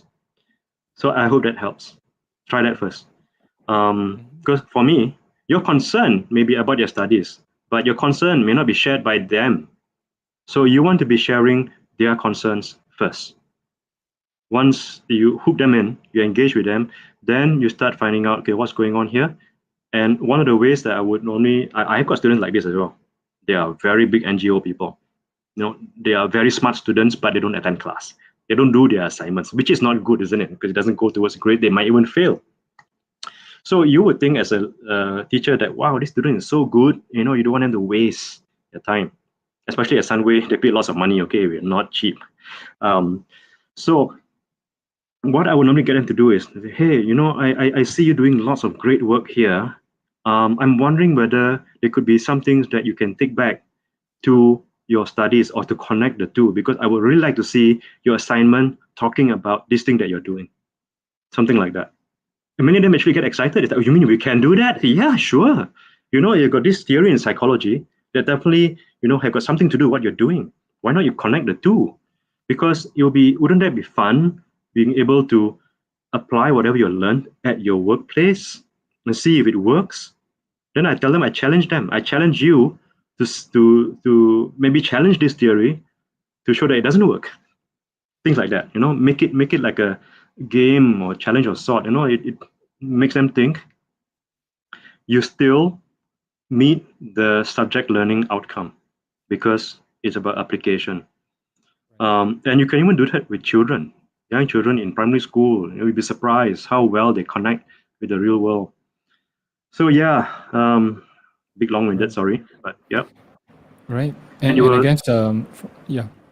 punishment, right? That was the other part of the question. Yeah, yeah. And I guess just to address from the question over here as well, what I hear from Dr. Alvin, it's more about, understanding the deeper root cause and to really understand what's their motivation, what really excites them, and really to tie in back with the overall objective from that perspective. Am I right to say that, Dr. Alvin? Yeah, you can say that, but sometimes it takes too long. I mean, I think that might be the second part of the question. Yeah, okay, I know, I get that, but that can take too long. Sure. And sometimes the motivation is not actually the NGO. The motivation could be someone else at the NGO Right. that happen to be very attractive. Right. Could be that. Okay. We're talking Yeah. about older students, older teenagers, young adults in university. It could also be very well to do with romantic relationships. Right. Mm-hmm. I was lucky enough to have like couples in my class. I know that they're couples. The guy was just not doing well at all. The girl was. So I brought two of them in and say, hey, look, I really like how both of you are getting on very well together. But I told the girl, you need to know that this boyfriend of yours not doing too well. She was like, what? So yeah, and I suppose you would be studying together as well. So this guy needs some help because I don't think you want to be marrying someone who doesn't do very well in his studies. Right. Boom, done. He was very motivated after that. Okay. Wow. So teachers out there, if you find any couples in your classroom, yeah, probably you can experiment with this way from Yeah, that you know they're perspective. couples because sometimes they just make out in front of you. Like, get a room, come on. Okay. All right. Yeah, Yeah, Dr. Alvin, I guess you raised up another thing over there. Later, probably let's talk about the different age group and how we should communicate in a way that from different age group, from young adults to adult from that perspective. But I guess let's zoom in into misbehavior and punishment, right? I saw in one of your articles that I really like the quote from you is that misbehaviors are a form of communication and tantrums inside that indicates distress due to rejection or frustration. And usually, in a way, teachers or educators or parents by themselves would respond in punishment, right? So, would you be able to share with us in terms of how do we, balance in a way that a form of reaction towards misbehavior, right, can be done in a way that is more positive or effective in a way that leads towards a long-term benefit for the students and the teacher by themselves. Yeah. right. Okay, thanks, Jay. I like the way you use the word effective because that's what we want to focus on. It's not about Yes. positive or negative. Well, that's my approach to life anyway. A lot of people ask me what's the secret to happiness. I don't know. I don't really care very much about happiness or unhappiness. I care more about being able to function or not function because happiness is a point. It's fleeting. It comes, it goes. What's more important is that you function. So coming back to misbehavior is still a behavior. Every behavior is a form of communication. If you want to manage behavior, you really need to understand that every behavior is a form of communication. All right. When I talk and my hand goes like this, it is a form of communication. So why do I do this? I want to, I guess focus on a certain point, so my hand becomes like that. Right there you go, a communication. So if you see a behavior that you don't like, that you think is a misbehavior because it causes distress in you, it causes distress in others, it leads to being maladaptive, meaning it leads to even more mistake. It's usual for any one of us to want to punish because we know, even without reading books, that punishment serves to reduce the behavior. Okay? Now, if you find that you've been punishing and punishing and punishing that same behavior, it still happens again, that tells you that your punishment is not working. If it doesn't work, stop. Because the more you punish, the more frustrated you get, the more upset you get, the more upset your child gets too. And guess what happens after that? You are upset, they are upset, you are now associated with upsetness. They see you, they don't like you anymore, resentment. Ta-da! All right. Is that what you want? I don't think so. All right. Is that the objective? I don't think so. So, what do? Step back, think to yourself, what could that behavior be for? Be about, all right? What is that behavior trying to achieve? Sometimes the behavior is trying to achieve to make you upset, and you do get upset and you punish. But the punishment is secondary because you got upset, and that's the reward. Haha. Yeah, it's kind of funny because I had one mother who came to see me and told me that she just don't know what to do anymore. She kept on scolding her kid, and the kid keep on doing the same kind of behavior that makes her angry. And then I realized after a while that her face when she gets angry was quite funny. So the kid actually likes her getting angry because she shows a very funny face, and that face was reinforcing why he was misbehaving. Ta-da! All right. So what you need to see is sometimes a certain behavior wants to communicate something. Can that behavior be replaced by a more appropriate behavior to get the same thing? Right? For example, some kids, when they want something, they will shout, "Mommy, I want this! I want this now! I want. All right? Who wouldn't be, frustrated at that kind of behavior? It's annoying. But they find that by doing that, they get what they want. And if you say, "Stop it, okay? Stop it. Don't behave like that. Stop it now." They don't stop. What do? You get desperate sometimes. You hate me. It leads to even more problems sometimes. All right? But it does stop for a moment, and then it starts again. So if you find that happens again and again, your punishment is not working. Rather than trying to up your intensity of punishment, you need to start thinking, okay, shouting, "Mommy, I want this," is inappropriate. What else can be done to get the same kind of effect or outcome? So perhaps you may want to tell son or daughter, saying, "Look, you don't have to talk like that to ask for something. Try asking me nicely. Try and say, 'Okay, Mommy, I would like to have this.'" Very good, here you go. Quickly give it to them, because that's what we call reinforcement. You want to reinforce that behavior. All right? Or sometimes they already have that behavior. You don't have to teach them anymore. Sometimes they escalate because they don't get it quickly enough. All right? So sometimes if you can give it quickly. Sometimes if you cannot give yet because you're doing something else, you need to teach that boy or girl how to wait. So you need to reinforce waiting behavior. So when you find that you focus on growing a particular behavior that is more adaptive, that's more appropriate, you also find that the behaviors that are not so appropriate becomes less, because that child learns that this more appropriate behavior gets them things faster. So this is where you start shifting your focus from misbehavior to teaching them more appropriate behaviors, reinforce these appropriate behaviors as much as possible, to the point that after a while, the inappropriate or rather bad behaviors start fizzling out because your child learns that they're not needed anymore. It doesn't get them what they want. In fact, it can get them punishment. So if you can give them an alternative to get what they want that is more appropriate, that really helps. It takes time, yeah, because when you start getting the change behavior, you are also changing your own behavior. And you need to understand that children are very good psychologists. They figure things out. They watch you. And if your behavior changes, they go, "Oh, I'm not used to this. I don't know what to do here. I'm out of control. So I'll try to get back my control by annoying my mom or annoying my dad." And when you get angry, then, "Haha, okay, I'm back in control now. Phew. Okay, my mom's normal again." So you're going to find that when you change your behavior to change their behavior, there's a likelihood that their behavior is going to get much worse before they get better, because they are adjusting. All right? Whenever there's change, there's stress. You need to understand that any kind of change causes stress. So when you change your behavior thinking that your behavior is more matured, that is better because your psychologist tells you to, or other teacher tells you to, you think it will work. In that first instance, it's not going to work. All right, you're going to fail. So when I was practicing as a psychologist, I would tell that to the parents I see, so that they expect the worst. If I tell them, "If you do this, it's going to work," they go home, it doesn't work, you think you're going to see me again, I'm a total failure as a psychologist because I don't warn you.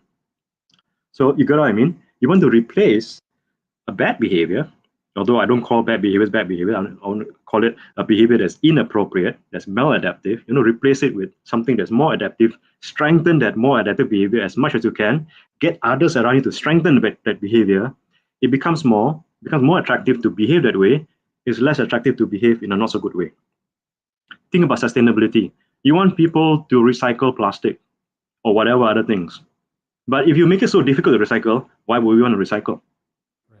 I'm saying that because when I want to recycle, I can't find a recycling bin. Right. What I do, I get frustrated, I just throw it away. Right? So you want to be reinforcing, maybe even like throwing rubbish in a bin. Can you imagine for kids? As soon as you find one kid picking up rubbish and putting in the bin, you get a whole canteen going, woohoo, yay, clap hand.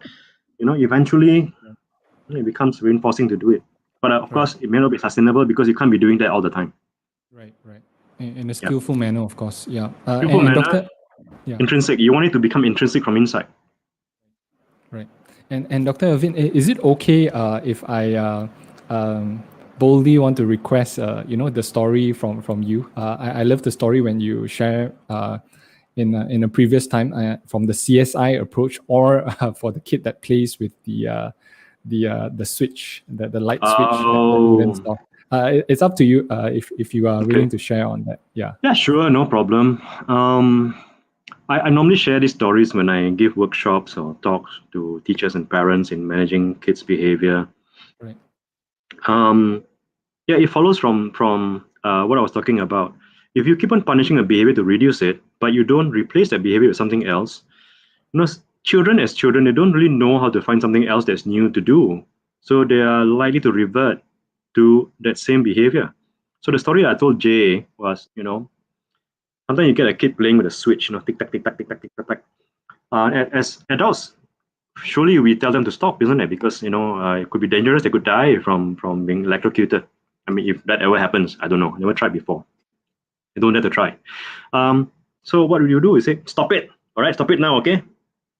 Stop it, Don't do it again. Can die one, What does kid do? Kid stops for a while. Father goes away. Kid doesn't know what else to do. Looks at the switch again. Tick tack, tick tack, tick tack, tick tack, tick tack. Father comes in. Hey, I tell you one time, one time, I tell you, stop it, better stop it, one time, I tell you, how many times I tell you? One time, right? One time, right? One time, One time, If you do it again, one tight slap I give you, one time, one time. The kid's like, father goes away. Kid looks at the switch again, like, I might get slapped. But it's too fun. Tick tack, tick tack, tick tack. Father comes in, one time. Ow! Told you right, one time, right? One time. Told you right. One time. Kid cries. But all this while, the kid doesn't know what else to do. Of course, not all kids are like that. I'm just giving you an example. But often as adults, we think that just because we tell them to stop, we assume that they know exactly what to do, to stop and then to do something else. But some kids don't. They just continue doing. And this is why I was giving the example just now. If you want a particular behavior to stop, all right, you need to understand that there's a function of the behavior. What do you think the function of the behavior is when a kid's playing with a switch?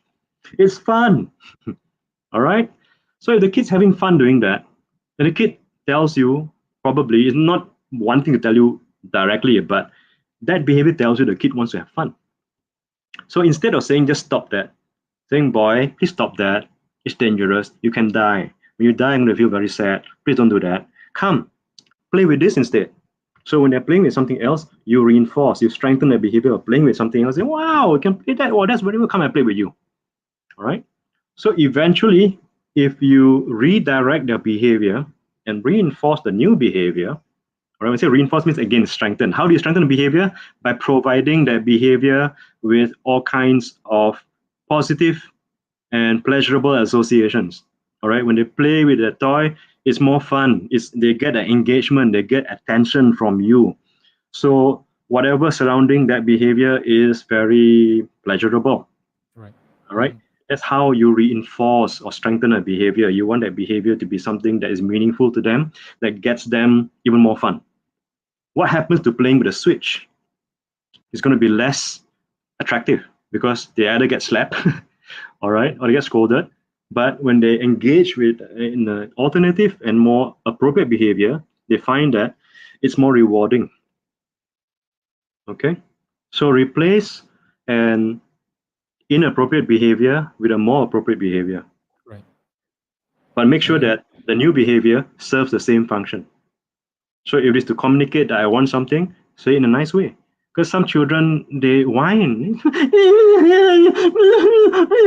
And parents are fantastic because they understand what the kids say when they say that. Oh, you want that? Oh, okay, here you go. What you're doing there is you are actually strengthening that behavior of whining. Right. They do that, Right. they get what they want. So next time they want something, they're likely to also be that behavior or show that behavior. Notice I say likely. I didn't say will, Right. because we cannot predict the future. Which is why you ask me, what should I do when this thing happens? I don't know. Try this and see. Maybe it might work. Your child is different from other children. So, best way, trial and error. All right. Okay. So I hope you enjoyed the story, and probably the CSI maybe at the later time from there. Dr. Alvin, to work on towards what you just explained over here, right? Does it work for different age group as well when we talk about young kids, and then when they go to teens, and when they go to adults, right? Does the communication method or strategy actually works in the same way?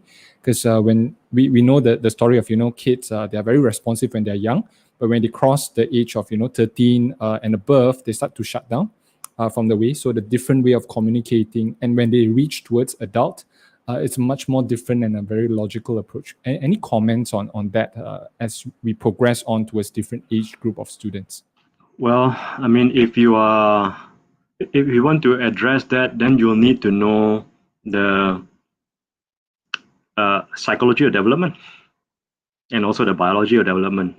Well, basically development, how we are different as we grow older, and how we approach things. Again, it's about building that relationship. What's important to the learner, the child, the adolescent, the young adult. Understanding how they are and talking to them in a way that builds respect and trust. And it does depend, because I know of university students, they're already adults, but they still talk like they're 8-year-olds. It does happen, all right? But you need to engage with them the way they are. Again, it goes back to sense of belonging. When you're able to connect with some sense of belonging to help them feel that they belong, what you're doing there is you're actually validating them. And this links very closely to what Aziz is asking again. Aziz Rajab is talk less, listen more. That's basically what it is. You want to listen out for information that tells you more about the person, about what the person wants, what the person feels, so that you are better able to validate. To validate means to tell the person that you actually are listening. You are actually trying to understand. You may not understand completely, but you are there with them because you're engaged. You know, if I'm telling you something and then you're saying, "That's nothing," I got a better story than yours. That's not validating me. That's basically rejecting me. All right. It doesn't mean that you must always talk less. I mean, that's a cliche thing. So I really, I'm really happy that Aziz, you brought this up. Is it a correct characteristic of a meaningful conversation? It depends. Now I'm talking a lot. I'm not listening very much because you asked me a question, I talk lah. But it is, for me, not so much about talking less or listening more. It's about what you have to do to help the other person feel validated. When a person feels validated, it means you actually acknowledge how they think, what they feel, what they want. You don't necessarily have to agree with them, but you are at least showing them that you hear them. When you do that, you automatically provide that sense of belonging between the two of you, and that they are relevant enough for you to want to listen to them. And to human beings like us, that makes a world of difference. Just to listen, just being there and accepting that you are there. Some animals do that too. Have you ever had cats coming to sit next to you? And you go, "Oh, what a cute cat." You try to pet it and they go, "Whoa, hey."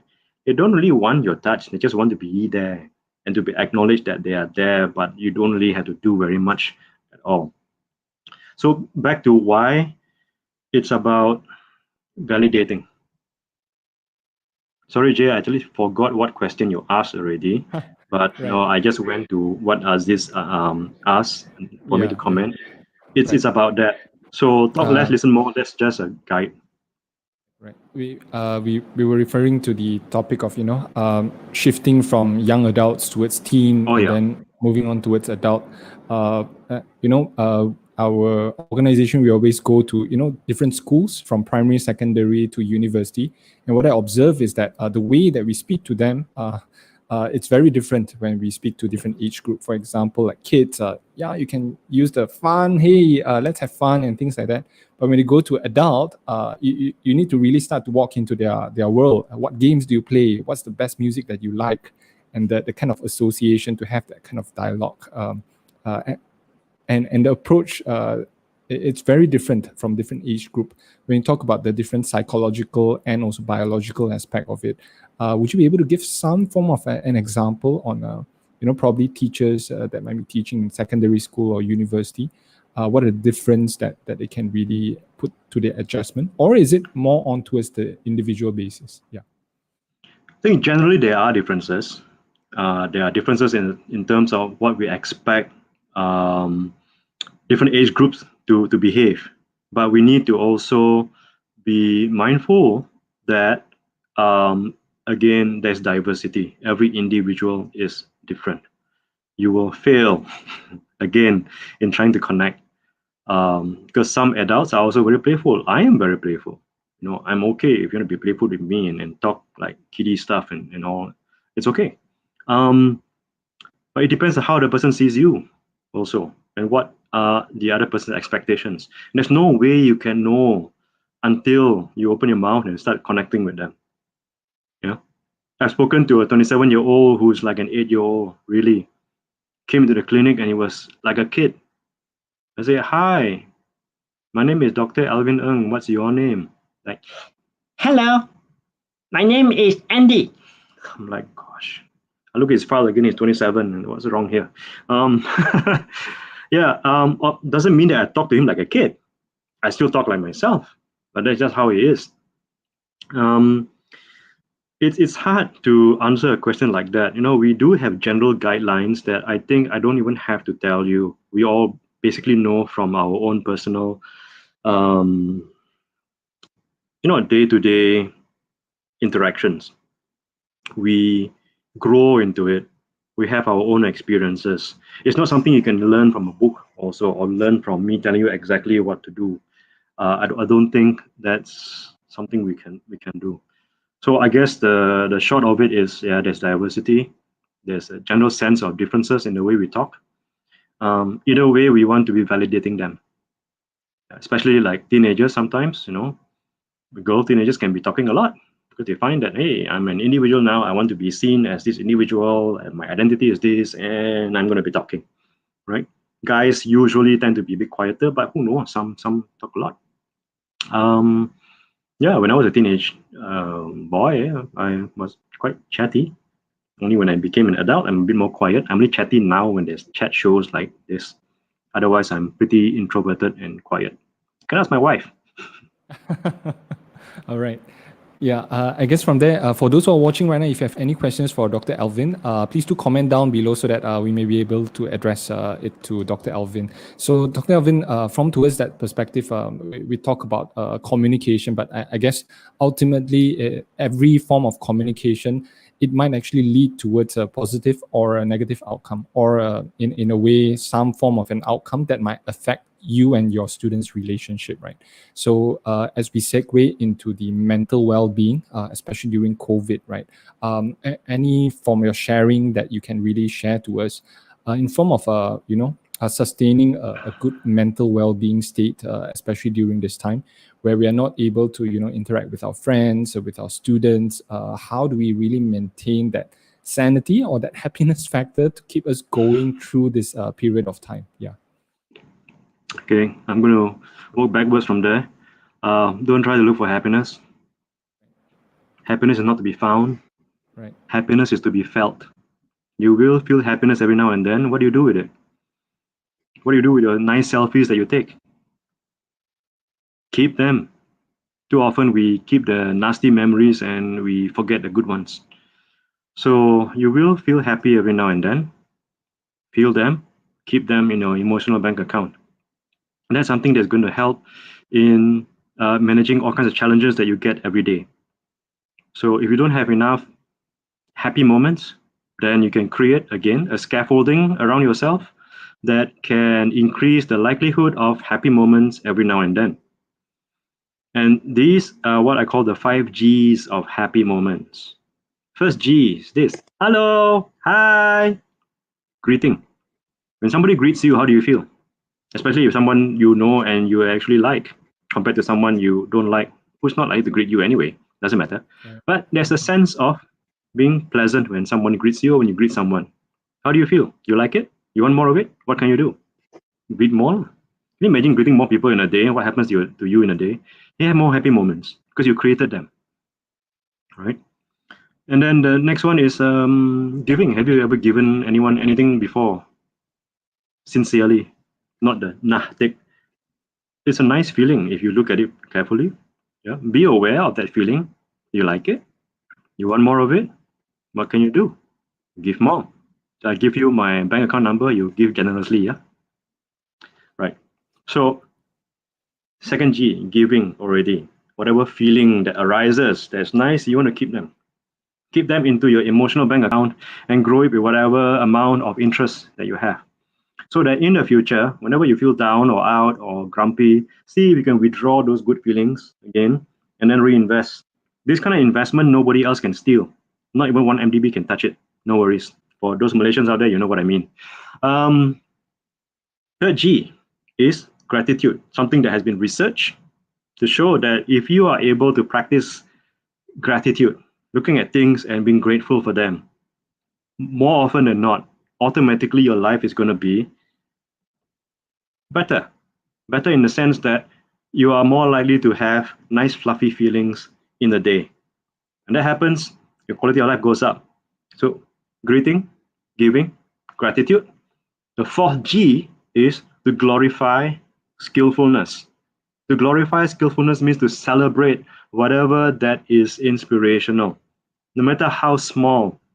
I'm inspired by whoever who helped did the flooring of my house because it's nice. When I look at it, I go, wow. When I go, wow, it's a nice feeling that comes up. I keep that feeling in my emotional bank account.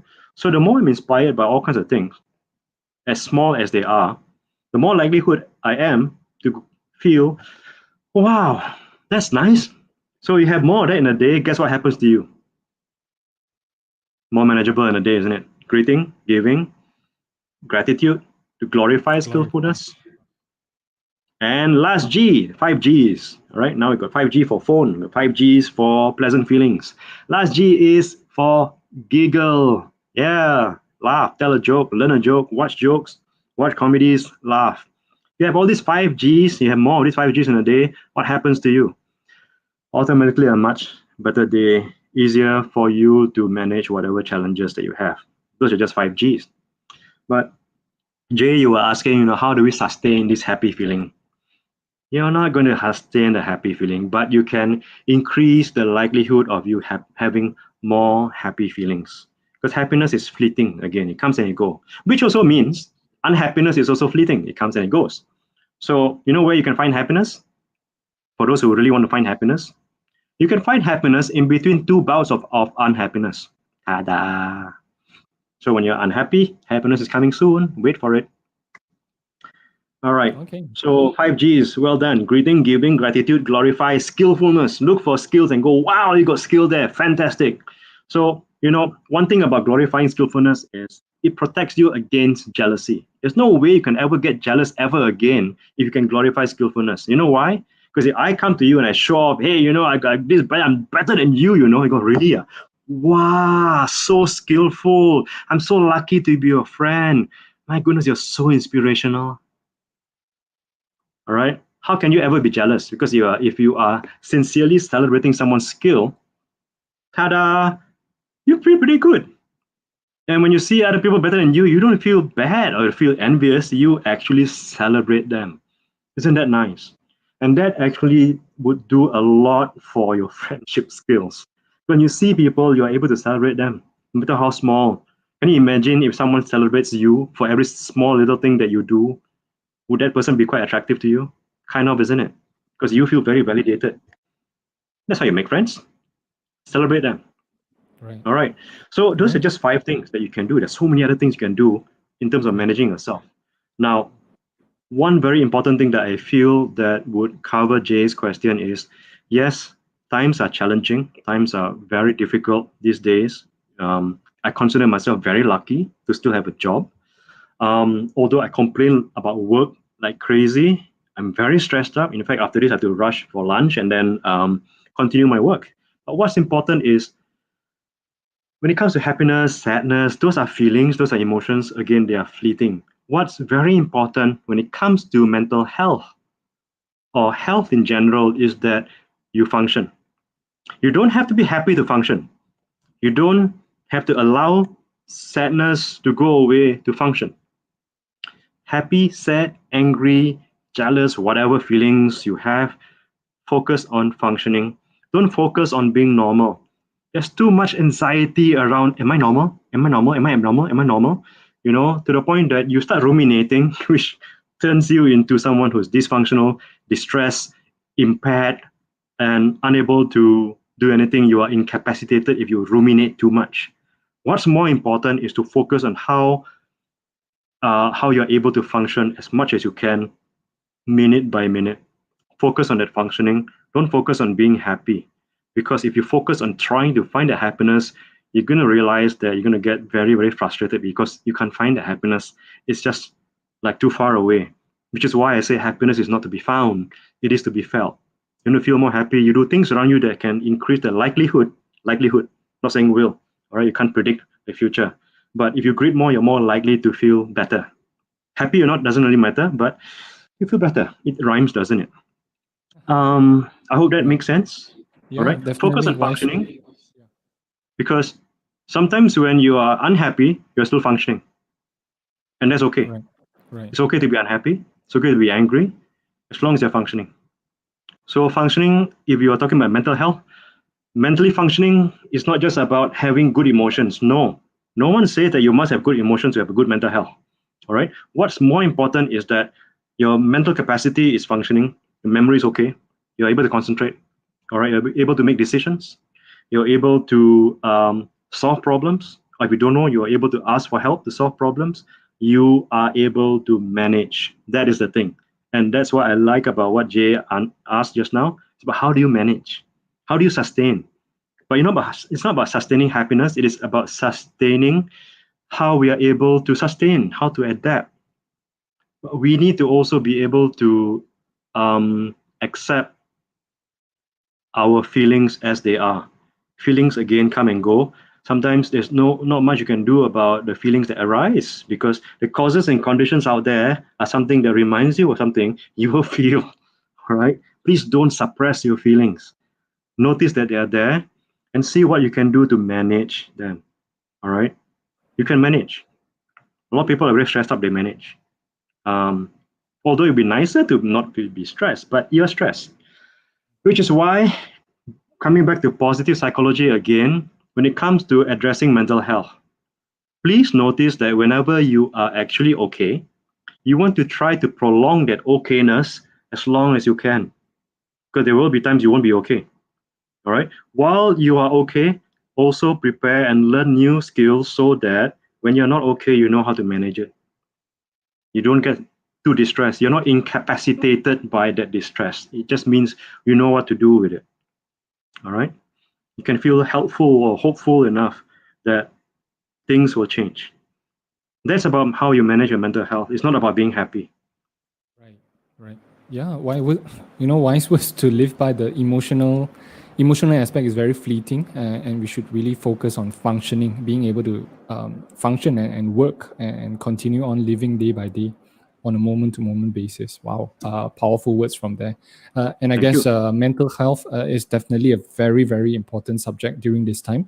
And I guess recently, Dr. Alvin, you have just released a book, co-authored a Mhm. book together with a few people speaking on mental health, right?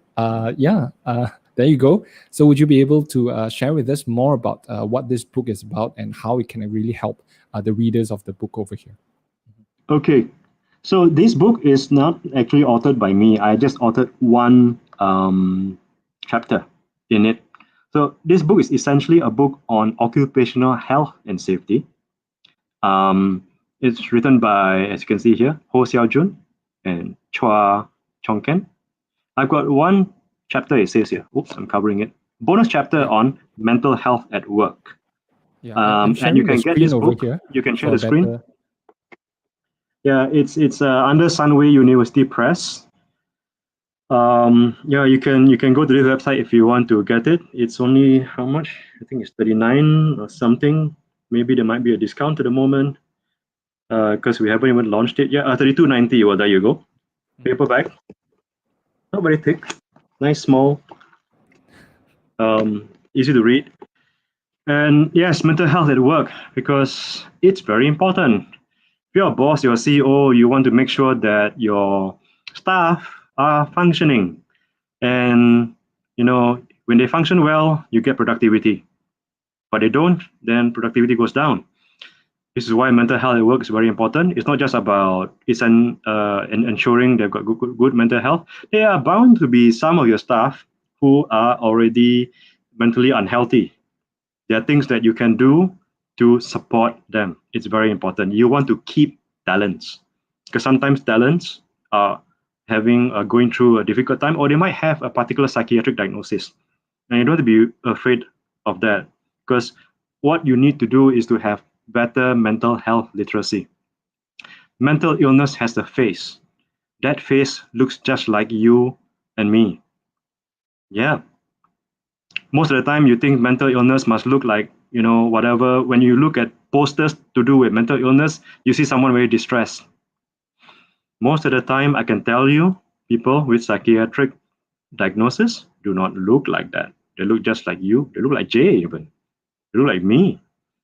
All right. What's more important is we focus on functioning, not looks. A lot of people can be very unhappy looking, but they function very well. So yeah. Oh, very good question here. What's the main cause for depression? Again, Right. we are made up of biology, psychology, social.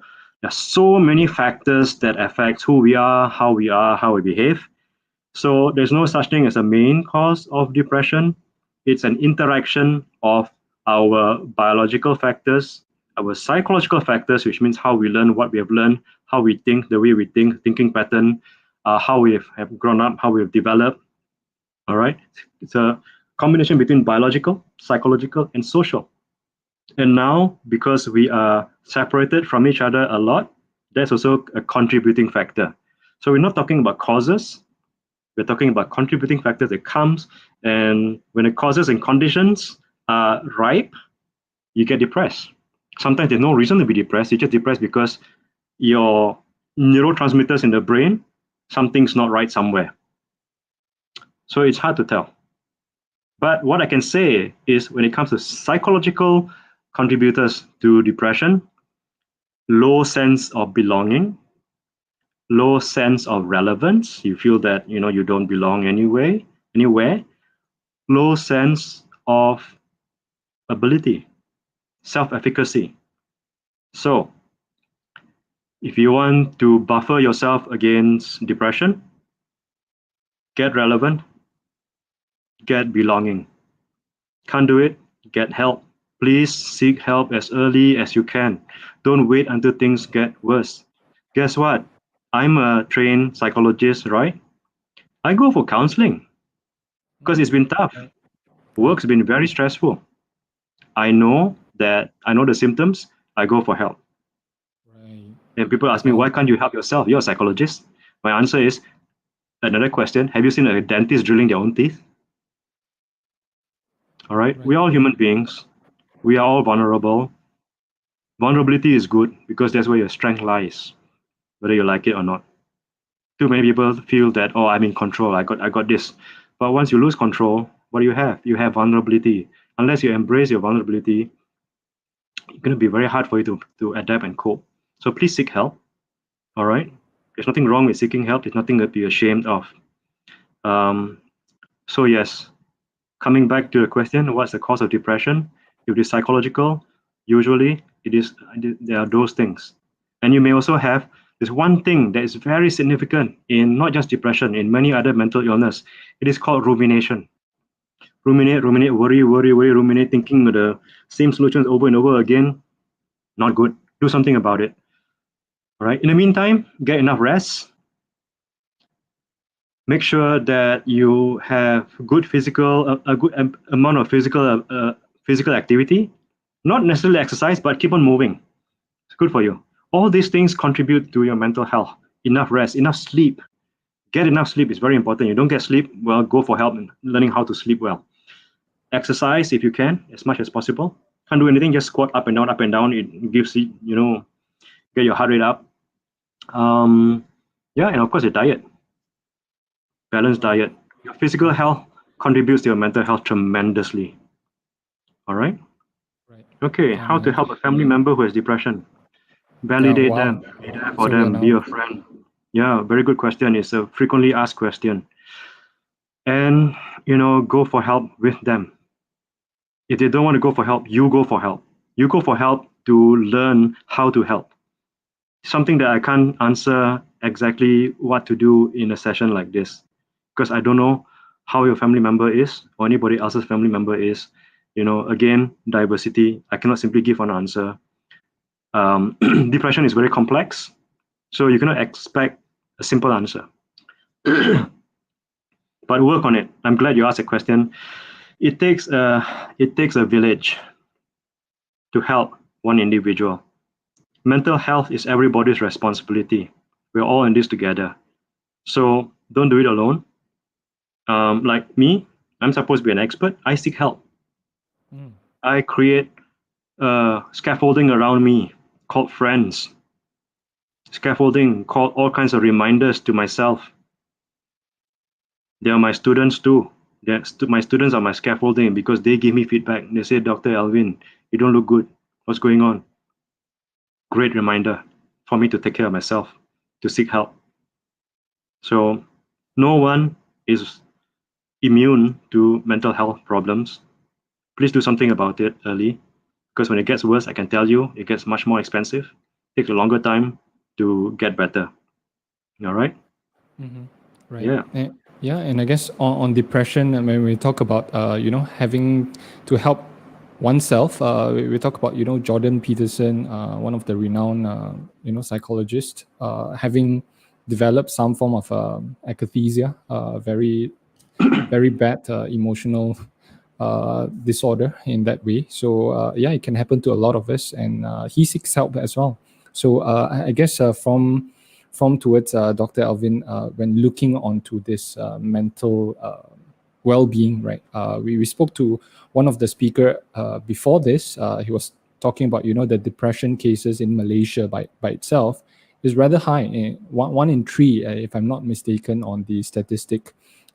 It seems that it's a very, very prevalent and it's a very serious situation that the time that we are in right now. So for teachers, right, and probably for parents out there, are there anything that they can really prepare themselves so that they may be able to better educate or probably to get understanding of their students if they might be forming symptoms that may lead towards mental health issues such as depression?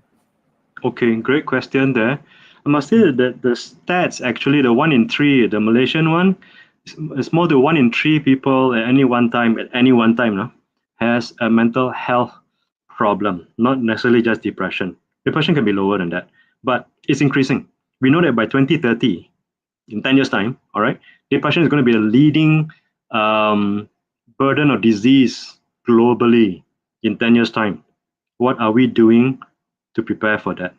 Or what are we doing about it? Again, mental health is our responsibility, our collective responsibility. We need to do something about it. And your question addresses that. So what can we do as educators, as parents, to address the potential of something like depression in our students? I'll go back to basics. Help them feel a sense of belongingness. A sense of belonging becomes a protective factor against the potential of becoming depressed. All of us have the risk of being depressed at any time. All right, it can be biological. We don't know. It can strike at any time. So help them feel that sense of belonging. Empower them with a sense of ability, a self-efficacy. Show them that they can. And this is something I like about living in Malaysia. There's Malaysia boleh, all right? Not in the sarcastic way. Boleh meaning we really can. So a lot of the time when we want to, going back to behavior management, when we want to praise children, my personal preference in praising is to show them that they can, rather than saying something generic like, goodbye, good girl, well done, all right? What does it mean, good boy? What does it mean, good girl? I'd rather say, wow, you're able to do that. You did that by yourself? Really? Wow, where do you learn that from? Gosh, how long do you take to learn that? In 1 minute? Wow, you did that. What else can you do? All right. And wow, I like that you're able to do that because you can then help this and this and this. So you're showing them that whatever they're able to do is actually relevant. And when you do that, that's an automatic sense of belonging. Let's do that more. Let's do that more with our children, our students, because there will be plenty of times where they are going to fail. They're going to try something like add maths and fail. All right, they're going to be feeling horrible about themselves, which is okay, because that comes with failing. What they need would be having other things that they can be proud of, that they know they're able to do. They have got a sense of efficacy that's also part of their relevance, that then gives them that sense of belonging. They must always have that. That becomes, I guess, the buffer between them and the likelihood of a mental health problem. We're going to get down, we're going to get upset, we're going to get frustrated, we're going to get sad and depressed every now and then. But as long as we've got this sense of belonging, it protects us from prolonged mental health problems. I would just focus on that, because that's something that I think all of us can do without having to get into anything too technical. Right. And sorry, Dr. Alvin, with regards to a sense of belonging, could you give us an example of that the audience can really grasp on? For example, Okay. probably does it mean that, okay, we share the same taste in music? Oh, we all like this band, and it's sort of like a sense of belonging from that perspective? Yeah, as simple as that. Sense of belonging is, hey, you belong to our group. We like the same heavy metal band. Yay! That's just one. There's so many other things that you can belong to. You belong to this group, to that group, sense of belonging, basically a sense of acceptance. It's like, yeah, okay, you're a bit weird, but we love you anyway, And one of the things to do about sense of belonging is to connect, to engage with them, say, hey, how are you doing? As simple as that. You are actually curious about how they are doing, what's been going on in their lives, I suppose, another way of showing that they belong is that their existence is valued. They're not irrelevant. So connection, saying something that, hey, I appreciate that about you. You did this. Remember what we did last time? Oh, that was fun. So you can talk about memories. You can talk about how you appreciate them. Out of the blue, sometimes just give them a call. Or if they're your students, then, find something that you are able to appreciate about them that you can celebrate. Remember the 5 Gs? Yes. The 4G, glorifying skillfulness. Bring that up. What I did with you all, I said, great question. Wow, do you think of that by yourself? I haven't said that, but great question is to celebrate. That's celebrating skills. And I'm not doing that out of just because I think the 5G is good, but I'm doing that sincerely. Practice doing that as much as possible. Practice the 5Gs, and it contributes to a sense of belonging. Greeting itself is a sense of belonging. Giving, why would you want to give them if they don't belong to you, or they don't belong to who you are? Showing gratitude, I'm really appreciative. Jay, thank you so much for having me, for allowing me to share and to talk for so long. We're talking over 2 hours. Wow. and what staying power you have. Wow, that's so skillful. Um, it may seem very cliche, but the more you practice, the more it's easier, then it's easier for you to engage your students, and you also become a model. Don't forget that when you model the 5Gs, people feel it, they see you do it, they're also likely to do it. This has been again researched again and again a lot. I went to visit UCLA, that's Uni of California, LA, Los Angeles, and I learned heaps from them because they were teaching teenagers with autism how to fit in, how to make friends. And part of the things that they taught these teenagers was how to celebrate skillfulness in others. That was how I learned to add that into this 5G. Because I was so taken that these teenagers, although they were autistic, they knew how to socialize by saying nice things about people. How many of us actually do that? And they do it so well, you won't think that they are on the autism spectrum. So reach out, show them that you care, show them that they are able to do things that are relevant. That's how you get sense of belonging, true sense of self-efficacy. Boleh. Okay. Mhm. The bully mindset. Wow. And yeah, thank you so much, Dr. Alvin, for once again giving us all of this insight. And I've noticed, I'm not sure if those are watching since 2 hours ago, Dr. Alvin has been, every single question that I ask or when the audiences ask, he actually give very good, appraisal, and also in terms of the celebration of it. That's a very good question, and I think that more teachers and educators as well, especially during the online times, we should really do that.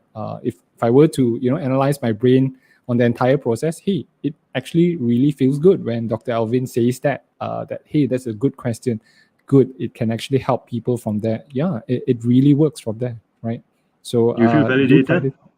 Yeah, definitely. There's a There you a go. happy feeling. Yeah, Validation. No, it's just about validation. And if you feel happy, that's a bonus.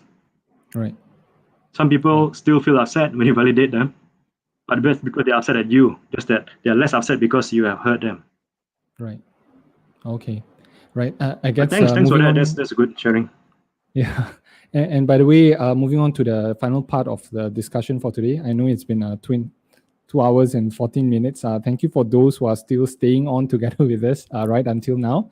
And for Dr. Alvin, right, I've seen that Dr. Alvin has been very, very active in terms of a lot of different articles and different publishing.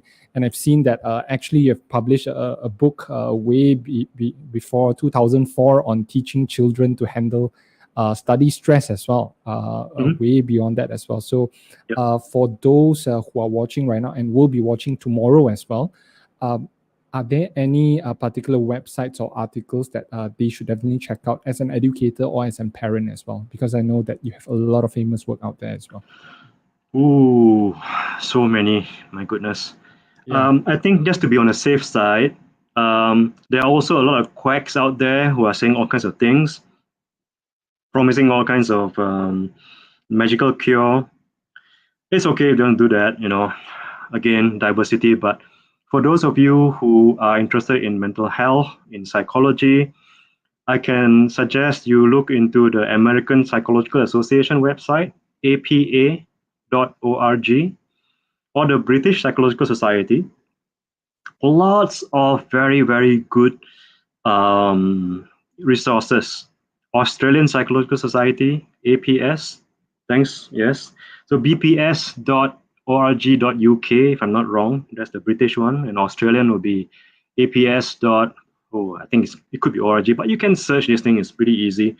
I've got quite a few articles on a local magazine for parenting. It's called Positive Parenting. You can look for it online under mypositiveparenting.com.my, I think. Yeah, a few articles there. There are lots of other parenting articles by other experts as well. And you can link with me on LinkedIn if you are more interested to catch up with me over all kinds of stuff. Other than that,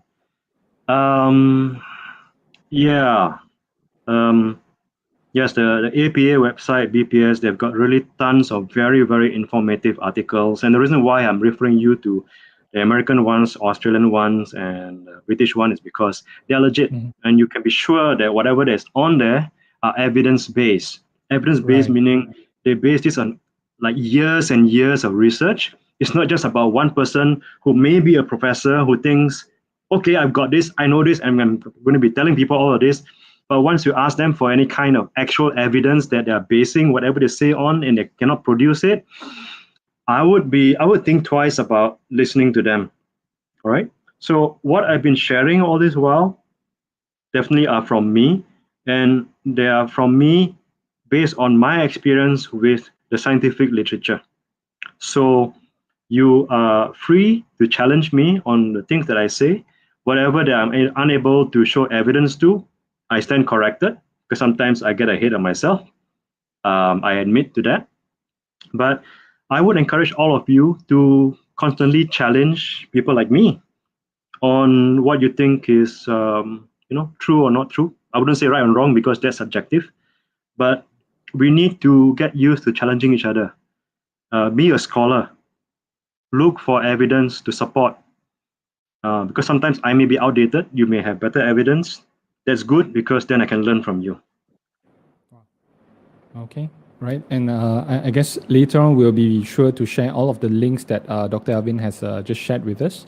And I really like that it's very evidence-based rather than, based upon assumptions or pre-existing, dogmas or things that people may think work and they shut it down without really finding out whether if it's evidence-based or whether if it's an opinion of how it can work or may work from that end, right?